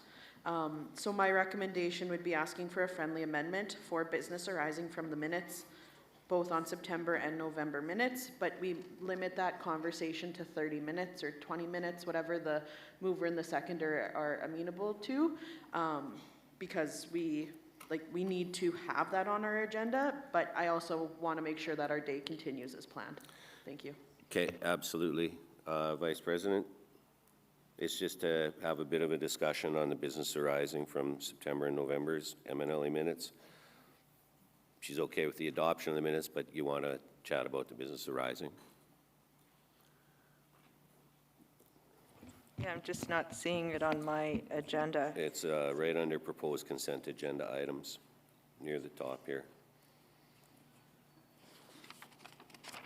So we would pull the minutes out of the consent agenda and deal with it then? Well, business arising? its minutes aren't on the consent agenda. So when we have the adoption of the minutes, we can talk about the business arising. Would that work, Ms. Ormerod? As long as there's space to talk about it and we limit that time, absolutely. Guaranteed. Okay, so we don't have to, that's no friendly amendment, that's just part of the game. All right, so seeing no further questions, we got to do a test run on our clickers. All right, so we're going to do a test run, then we're going to vote on the adoption of the agenda. And the test question is, it's going to come up here right away.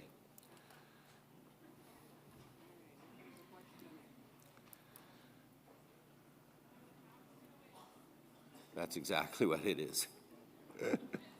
How long did that take us?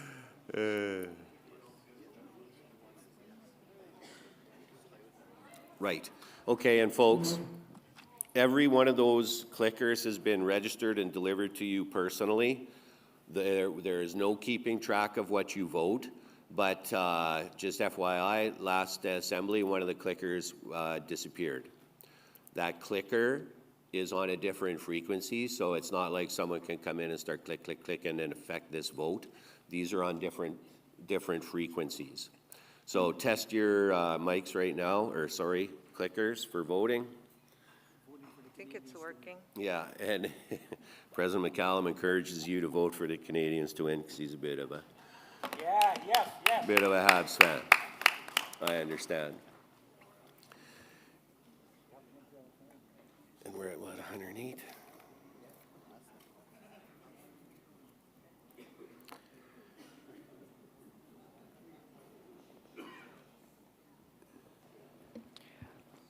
Point of order, Mr. Speaker. Yes. I've been to a number of these assemblies, and I just want to congratulate the members around the table for passing the agenda within 20 minutes.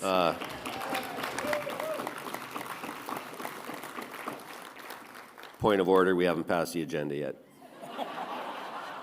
Okay. Thanks for that. Yeah. We were all happy, but we're going to right now. Yeah, we're giving her today, folks. All right, so we had, is it done polling? Yeah, 73 plus 18 is, anybody? Anyone? Failed. Oh, we still got 13 minutes here, or 13 seconds. So not everybody voted. We have 108 as our quorum here, folks. So I hope you voted 94. Okay, yeah, we're close. Okay, poll's closed. All right, so and now we're going to get the motion up for the agenda. Yes? We're going to have, we have to have, why is he? All right, so vote on the approval of the order, agenda and order of the day, please.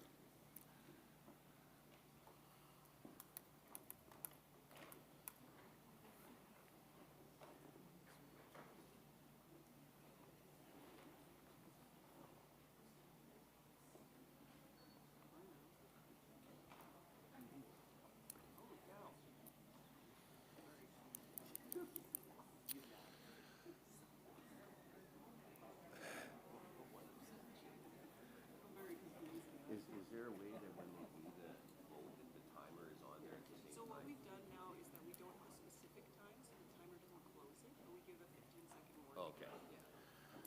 So just FYI, with the timing on there, it doesn't have a specific time to vote, but we let people vote and then they put a 15-second thing, countdown for any sort of sense of urgency, just so that you know it's going to close right away. So it's not a 1 minute to vote, it's not a 2 minutes to vote, it's vote. And then we're going to give you 15 seconds to finish.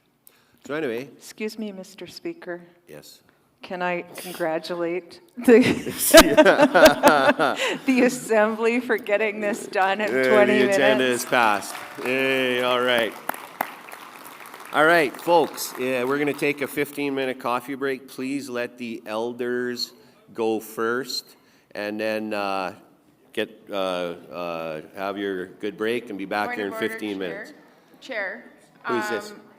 Beverly Fullerton. PR was asking that the PMC gather at the front here before they head out to their break. Okay, yeah, PMC. Oh, yes, right. PMC, you're getting your official photo here today. So PMC members and our executive right here in front. Picture for the PMC and executive. Come to the front.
if we could get the delegates to start returning to their seats, please.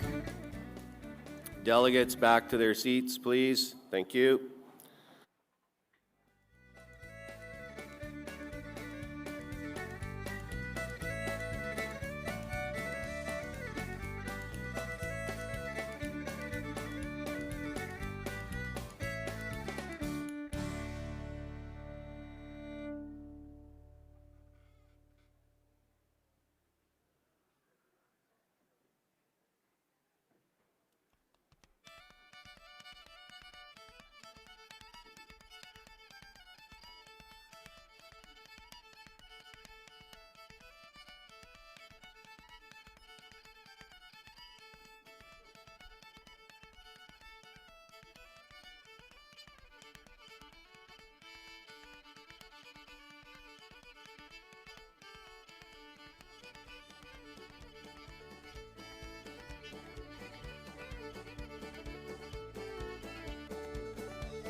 Okay, if we could get the delegates to start heading back to your seats, please. Delegates back to your seats. We can continue. Very busy agenda.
All right, delegates, we get you back to your seats, please. Back to your seats. We can begin.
Up where Wendy is.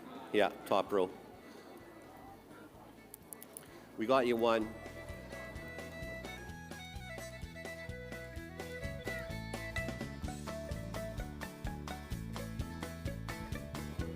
Folks, while we're waiting for everybody to get back to your seats, a phone was turned in that was left in the women's washroom.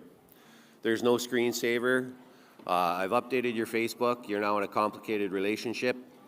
But if you left your phone in the women's washroom, we have it here.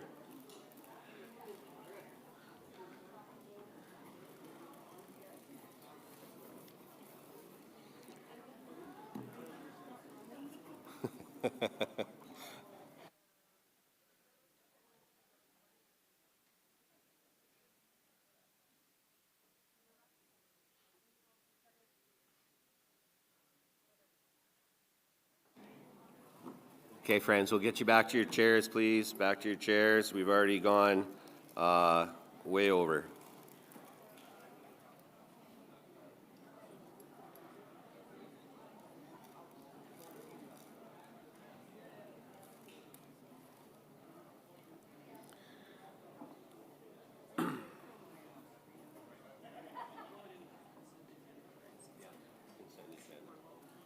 Should be.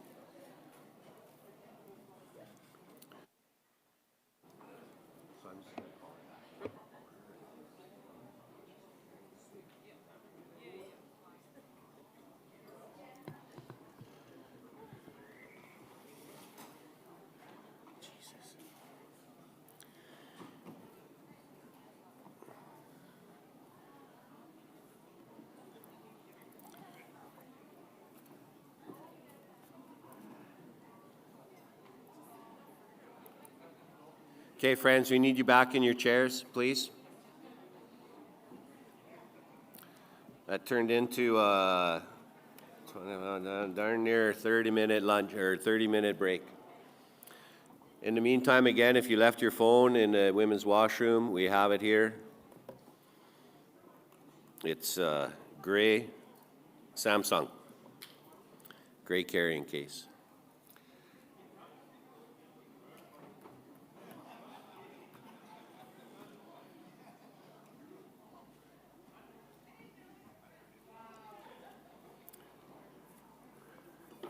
Okay, just before we broke, ladies and gentlemen, and I didn't notice, and shame on me, but I believe Elder Bobby Buffin wanted to make an address there. Bobby? Ladies and gentlemen, if we could quell the conversation, get back to your chairs, please. Elder Bobby's wanted to have the mic. Go ahead, Bobby.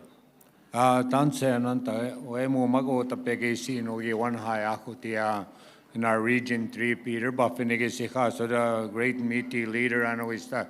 You know, we should acknowledge all our elders and stuff like that. You know, I just want to acknowledge my dad, Peter Buffin. He was a good, long-time Métis leader in our community, and he just passed away in March 23rd. He was 90 years old, so he was living at the ranch in Beauval area there, out of town by himself. So I just wanted to say a little thing about him and all the good stories that we had. You know, he was a long time, just like a president of the Métis local in Beauval. He was the mayor in Beauval. So he did lots of stuff there for our community that I just wanted to acknowledge him about that. And another thing I wanted to talk about is our waters in our, one of the knowledge keepers of the waters in our area there. And I was speaking about it at the last assembly, I think the second assembly before that. So our environment team just to come and check, see if our water, you know, we had found all that LJ that was in the water in Door Lake area, Beaver River and all that. And now it's getting worse with these fires here. All that black soot is just running into the waters and stuff like that. You know, they always say we have high waters right now. We do have high water, but it's still, we're going to be lacking water again here because the lakes are all frozen right now. Once it goes into the lakes like that, like Dory Lake itself is still frozen. It's pretty well, pretty solid yet. So it'll take a while, maybe June or something will fall down. We have to look at all the forests, you know, all our pollinators, everything had died last year, and it'll take at least 10 years before anything will grow in our forest again. We have a dead forest. That's why the water, there's nothing holding it back.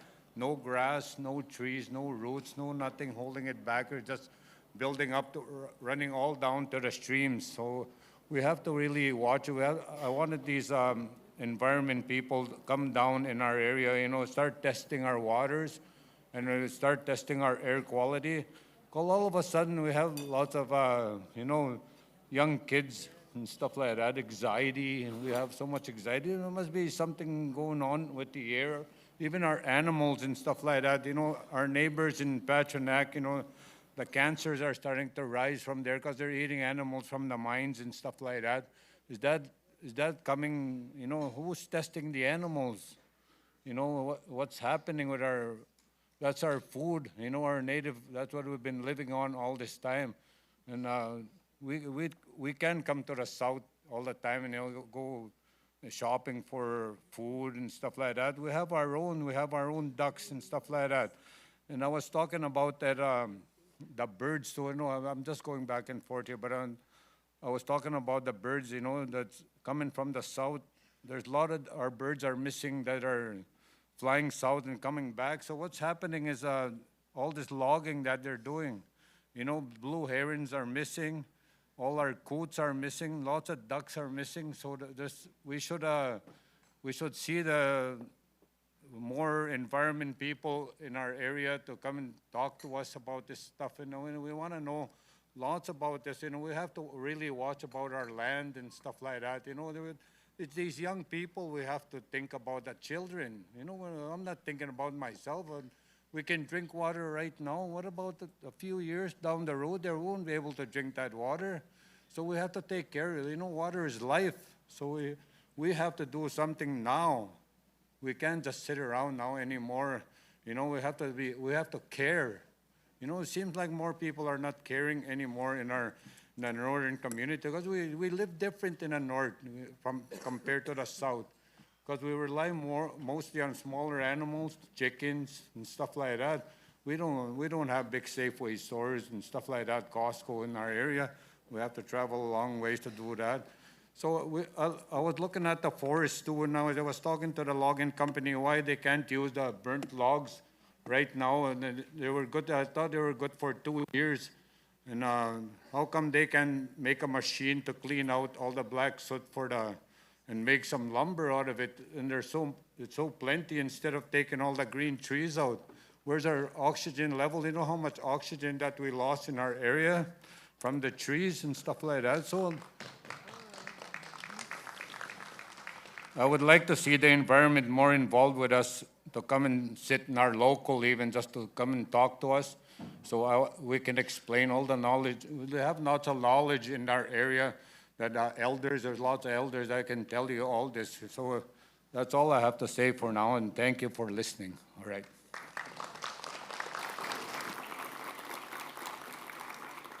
Thank you, Elder Buffin.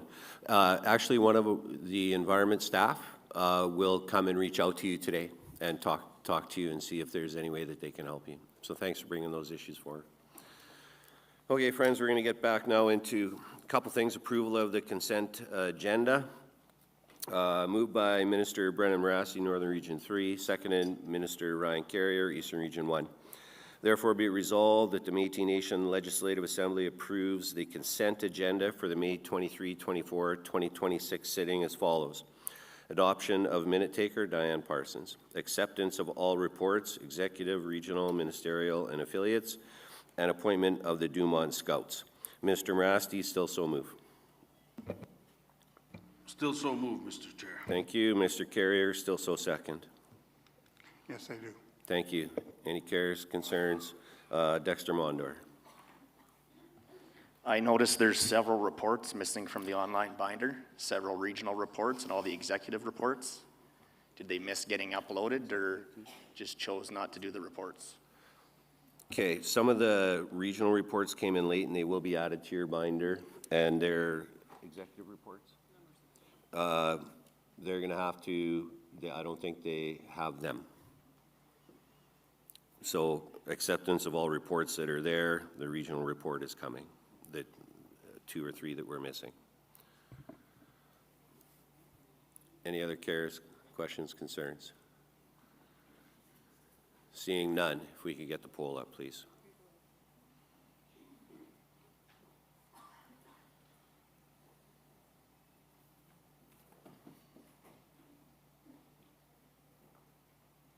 Point of order, Chair. I did have my hand up, and I just want to kind of continue on sorry, with Minister Fullerton, yes. what was just said there. So for PMC, for myself, not as an excuse, but it's been very busy with PMC meetings, and I did submit, just so Western Region 2A and the rest of our delegates are aware, that we did submit a very fulsome regional report, and it is unfortunate.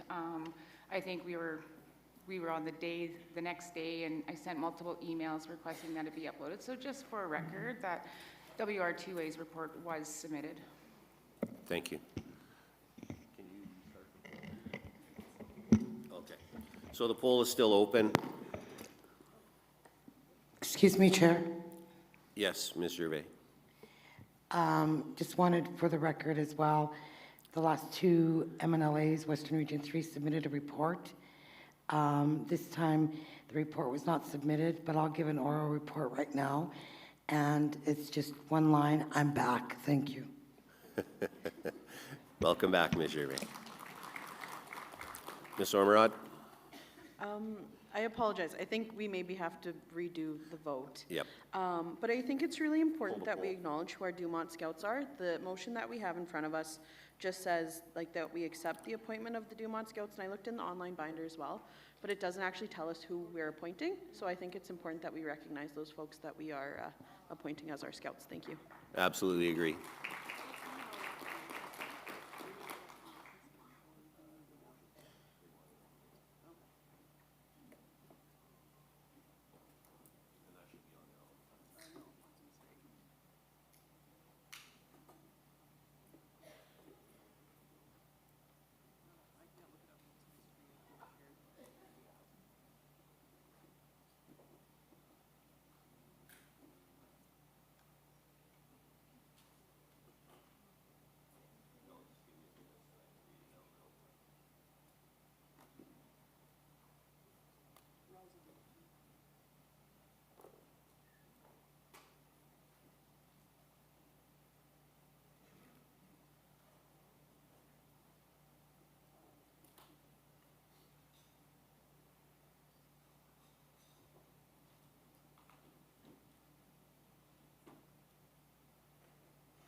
Sorry about this omission. It's John Belanger, Rick Mackay, Dave Arnaud, Jack Lacroix, and Jason Desmarais.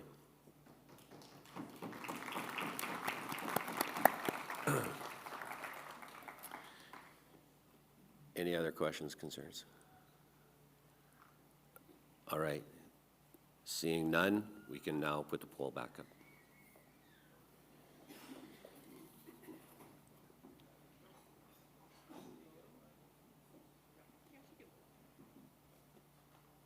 Yeah, poll.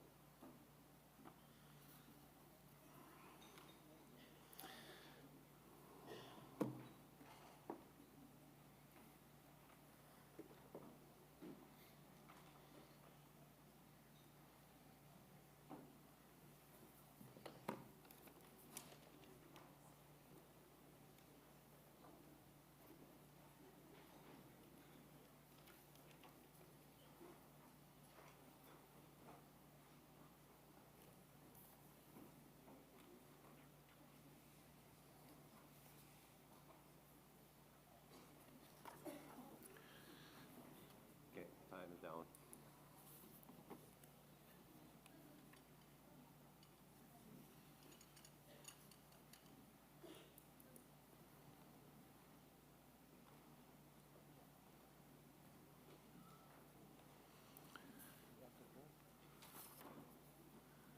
So carried, thank you.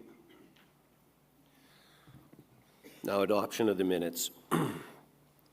Subject minutes, moved by Minister Laura Burnoff, Northern Region 1, seconded Brent Angus, Local 19, Larange, or Brett Angus, my apologies.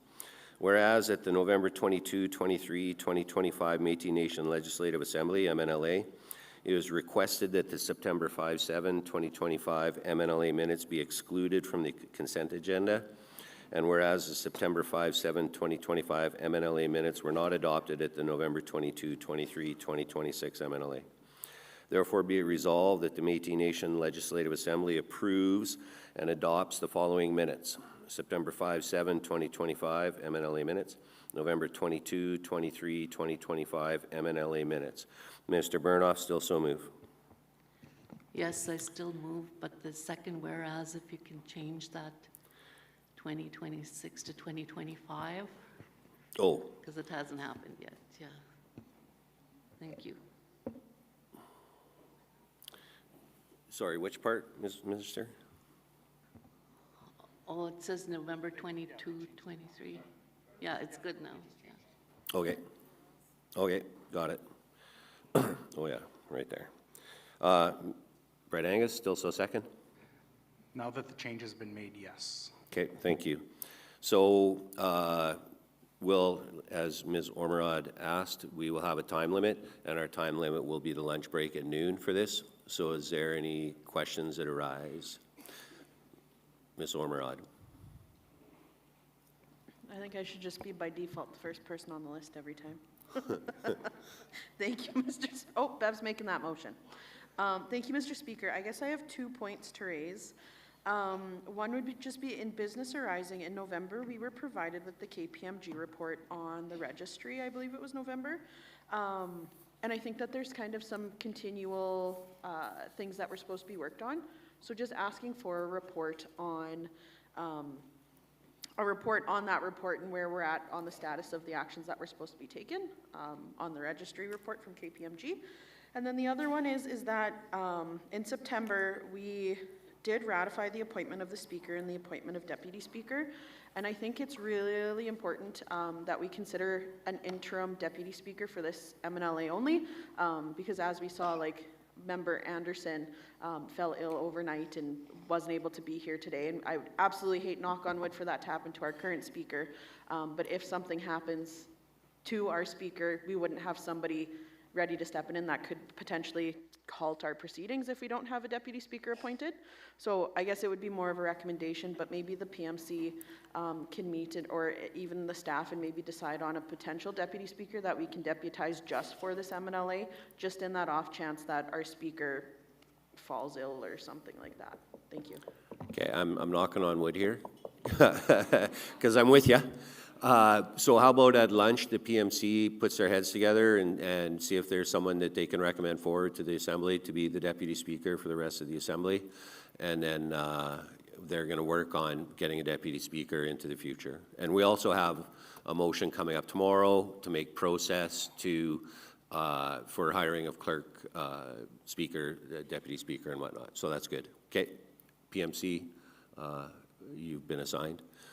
I guess, not that I have any authority here, but any other questions? Oh, sorry, they're looking for someone to get you some information back on that KPMG report, so we'll just wait for a second here.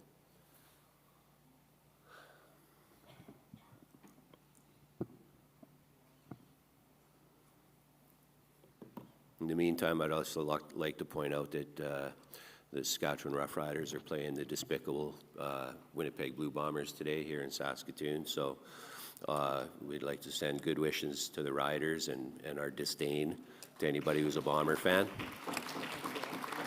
And of course, again, at the request of the President, that we promote the Montreal Canadiens. Point of order, Mr. Speaker. Just going back to President Omerod's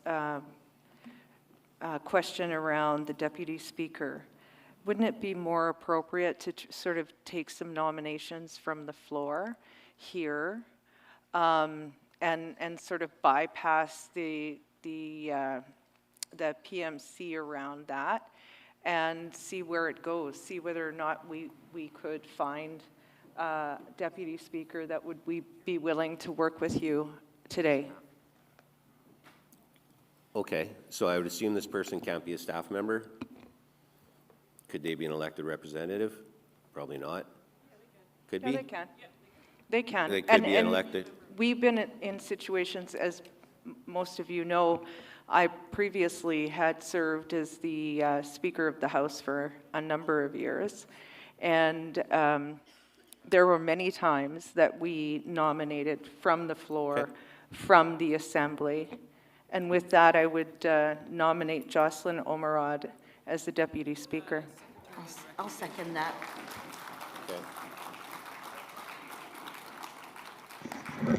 I'll second that. Mr. Chair. Point of order.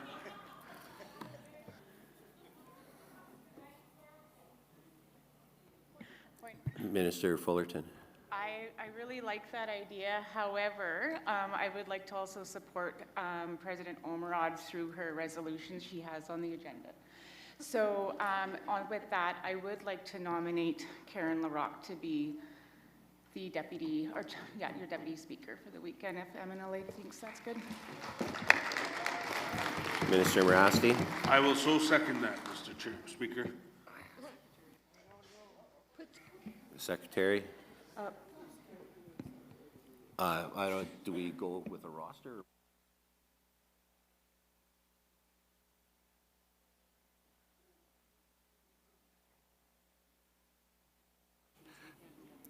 Okay, so we're in the middle of a motion. Can we finish the motion and then get into appointing people?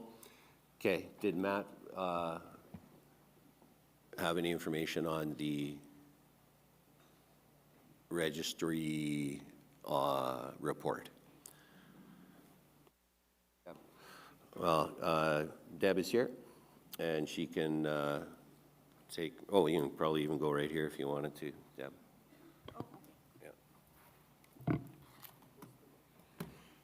Good, almost afternoon. When it comes to the KPMG report, we have completed all the requirements that we could. The ones that we couldn't, such as IT items, we haven't completed because that's Kenton's portfolio. But, so if you want me to go through them, I'm happy to. So, so what we did for number one was making sure that everything's conflict of interest policy has been developed. So that's complete. The next one is to formalize database notes in the database so that every time the application is touched, that the database is immediately updated. That's complete. Establish and track data entry timelines. Again, yes, we are doing that. So whenever somebody puts in an application, we track how long it takes to get that application through and get that person a citizenship card. And what are the current, blockage, things like that. The next one was clarifying roles and responsibilities. Again, that's complete. We have made sure that everything's updated when it comes to who handles what, when it comes to a registration agent, a genealogy researcher. Everybody knows exactly what their duties are and their responsibilities. And within the database, because we do have a new database that's up and going, it's not complete, but it is up. And so within that database, certain people cannot access certain information. So the roles for registration agents, genealogists, card production, they're all divided out quite clearly. Processing times, again, we are streamlining the processes, and we're right on track with data entry and things like that. It's a little bit with genealogy research that takes more time, so we're a bit behind on that. But basically, we're figuring out how to make sure that it's complete and that we are doing it in a timely fashion. But we are working on that, so that's ongoing. We, again, portable storage device management, that is an IT action that they're currently working on. And then we have privacy breach procedures when it comes to IT and things like that. So they're working on that too. And remote access security, again, that's an IT concern, so they will be working on that and getting it done, hopefully by the end of this year, because the database should be up and going completely great by the time December comes. What else? Digital protection for the files. Again, that's an IT item that they're working on to make sure that nobody has access to any of the information when it comes to people's confidential information. Let's see. And technology for security. So IT, once again, is working on to make sure that we have controls and things in place. Internal document management. Yep, we're on track with that. We're getting IT to list what we can do for policies when it comes to the registry and IT and management of all that information and what we do. So the policies in development, sorry, regular user access reviews. Yes, we do that now, at least once a month to make sure who's getting access to where, if it's in our file system, if it's in our database, and, you know, we just make sure that everything is being, you know, used well, and that whoever can see what they need to see, we make sure that it's protected, and only those that are hired to look through those documents can see them. What else? Oh, and we, of course, store all our hard copies of documents at Iron Mountain, and that continues to be what we do. So that's complete. Conflict of interest policy strengthening. Yes, that's complete too. We're getting all our registry staff to sign to say that, you know, this is our conflict of interest policy, and that they know if they have a conflict, they cannot work on that file. And it's the same with the genealogist and the genealogy team, that if there's a conflict, they can't work on their sisters, or they can't work on their cousins, so that it has to be somebody else in the genealogy team. So those type of things we've done. We have collaborated with ADP, or ADS, sorry, ADS, and to help switch over from the old database to the new database, and that's still ongoing and won't be complete till December of this year. We have a formal mechanism for feedback from citizens, so as soon as they get their new card or a renewal, they are giving a little code to go in the computer or on their phone and say how we did, what we can improve on, things like that. Let's see. Audits. Yes, we definitely believe that it would be great to do, because it was a great experience having that audit, and it would be nice to do it every, 3 to 4 years. So that we'll see. Let's see, finalize. Oh, the privacy policy, that's complete. Let's see, privacy training, we've completed. Formal appeals process, that is not up to us to complete. That would be the Legislative Assembly would have to decide what the formal appeals process would be and what that would look like. Enhanced genealogy signatures, again, we've made sure that when a genealogist signs off on somebody's application saying that their genealogy is verified and they can be a citizen, that not only their signature goes on there, but their name and the date and the time that it happened, so that it's very clear exactly when they verified that genealogy. Confidential agreement, just for registry, has been completed. Code of ethics training, yes, we've gone through that. Technical upgrades, we are going through that right now with the new database, which is, very interesting to see how to develop a new database based on our needs. It's quite the experience. Let's see.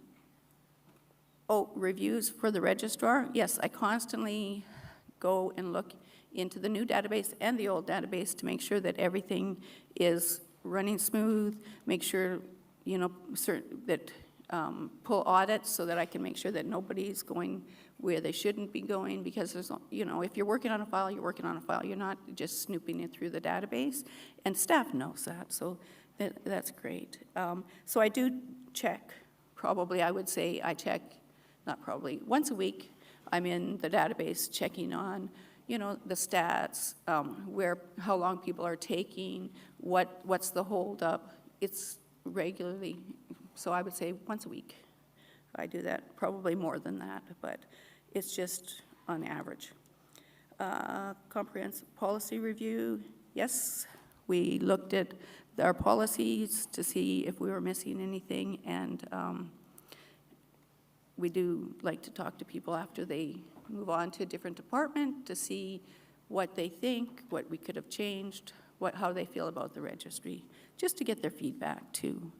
Let's see, application processing times, that's ongoing, and we are working on, like I said, we've got the data that, like when people come in and they're entering into the database, new files and new applications, that's running completely smooth. We're usually caught up.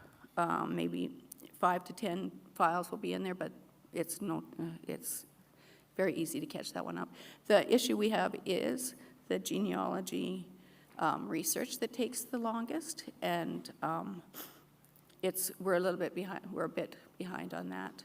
So we're just trying to figure out how to quicken that up and without changing or compromising any of the files or the research that's being done. So that's it. We're basically on track. Thank you, Deb. Okay, so we have a few short minutes here. On the list, Shirley Eisbister. Good morning. Thank you for the report. I just have a couple of questions. So when a report comes out like that, an audit from KPMG, and the list of things that need to be upgraded,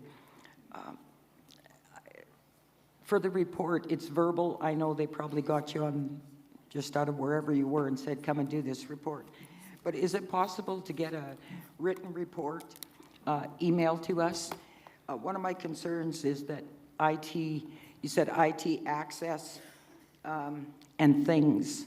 So it would be good to know what those things are that are stalling. And I think when an audit like that comes in and changes are supposed to be made, that we should have a written report at the next gathering telling us where we are with it. And I'd also like to know, is everything going to be accomplished by the next MNLA? Everything that KPMG put forward? So, and policies, is there a process in place for the policies that you've made changes on to be reviewed? And I'm wondering if some of those shouldn't be coming to the MNLA. And formal appeals, whose realm is that to look at the formal appeals? Is there a process in place? Thank you. Well, according to the Citizenship Act, it's the Legislative Assembly that will develop the appeals process. But for the report, the only concern that I would have about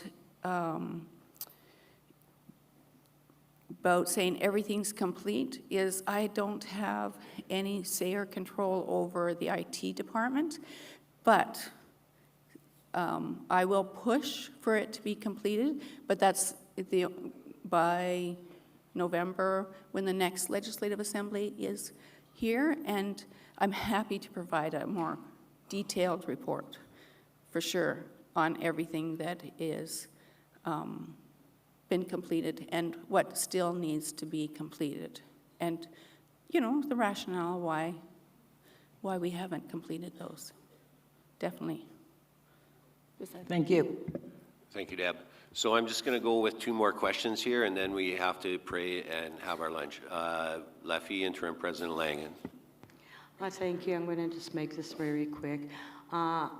Unfortunately, there is still some problems with the registry in getting the cards out. As of yesterday, a lady from Eastern Region 2A for the 3rd time, and it was just to get a picture renewal, and it's the 3rd time that she's had to take her picture as of yesterday in the other room. So there's still some problems there that definitely need to be worked on. Thank you. Thank you. Dennis Brooks. Thank you. Just I might have missed something at the very beginning there, Deb. Did you say the IT component has not started? What did he say? Oh, no, the IT process has started, but this is just one of the many things that they have to do. When it comes to the cards getting issued right now, since we had the new database up, I think it was started in February, and the old database is no longer, nothing is being entered into it anymore. So the new database right now, we aren't able to print cards. We issue numbers, but we're backlogged in printing because the new database needs to be set up properly to print. Things are moving wrong within, the card. But next week we're printing. So yes, we'll be up and printing, and I think the guy who runs the card team, he plans on getting everybody caught up, and that's why it's taking so long for people to receive their citizenship card for the last few months, is the new database. And we are clearing up everything and getting that done. So expect a lot of cards to be coming out when it comes to next week. Okay, thank you. Yeah, that wasn't my question, but I think it was the previous person's question. I've been in the IT business for 40 years. I've done every job, and now I focus on cybersecurity. When I saw that audit, and I've done these for provincial and federal governments and multinational companies, there are things that would be hair on fire, priority one for the organization in that audit. And what I'm hearing here freaks the hell out of me, frankly. That should be like a priority one, is to get that stuff fixed. Yep, you know what? When I get back to the office on Monday, it's going to be priority one. I will be talking to the IT department, and we will be moving forward or have some kind of rationale why these are not getting seen to, because it's been over a year. We need to get this done and seen to. And what I mean by that is it should be a priority one of the executive to make sure that this gets done. Yep, yeah. Okay, Matt's going to speak to this real quick. Okay, yeah, I just wanted to add to that a little bit. So the work that's being referred to, the database, is being, I guess, developed by an external supplier.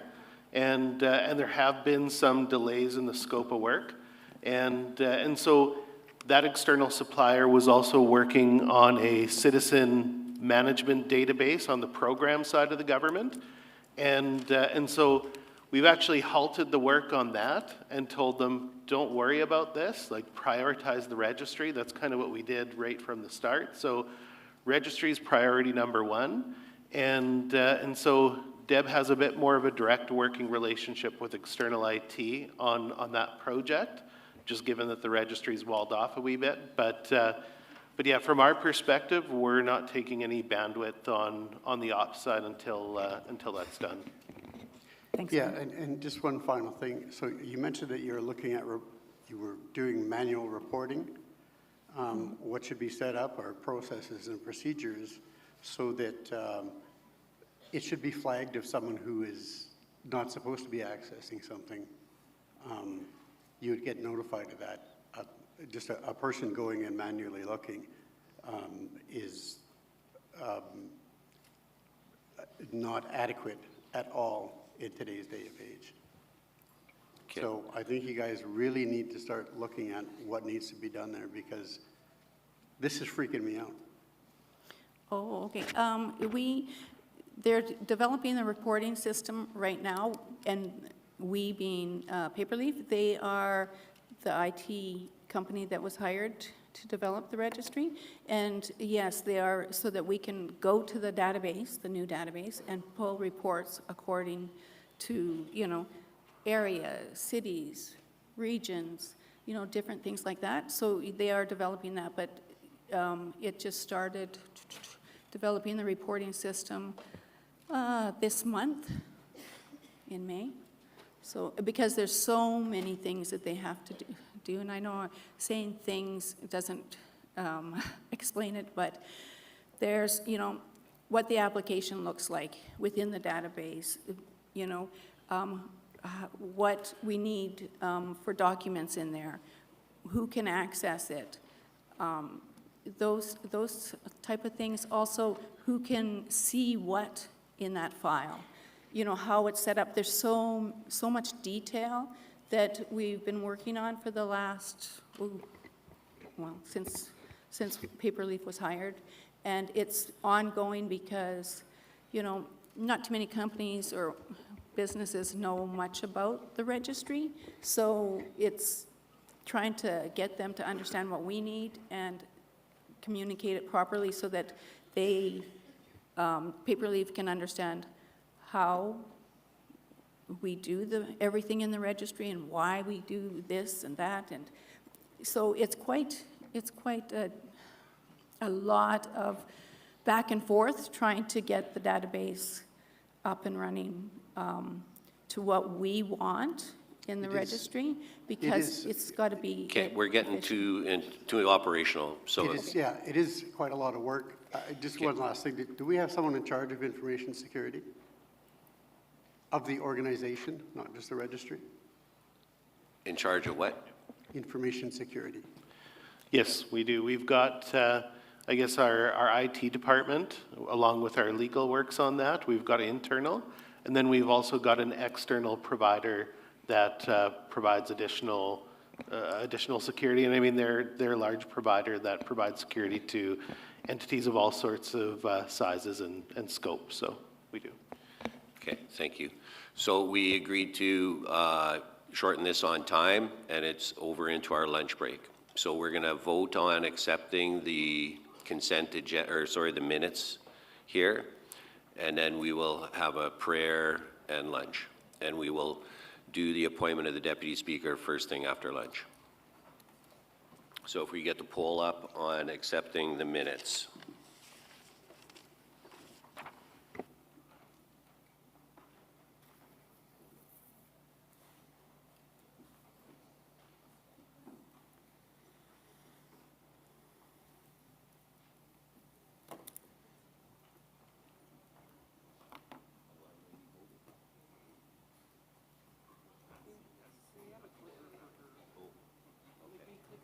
Oh, okay, good.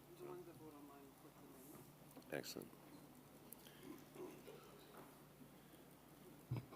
Who's having the clicking pen attack out there? Okay, we've recently had a big discussion at the PMC table about pen clicking. Michelle Leclerc, Vice President, this is bad for it. Okay, polls closed, so carried. Thank you very much. Now, folks, I'd ask you to respectfully for prayer. I believe Grace Reset, Elder Grace Reset's going to say prayer. After the blessing for the meal, if you would allow the elders first for lunch, staff will be helping the elders getting their lunch. So the elders first, delegates second, visitors and friends last, please. Elder Grace.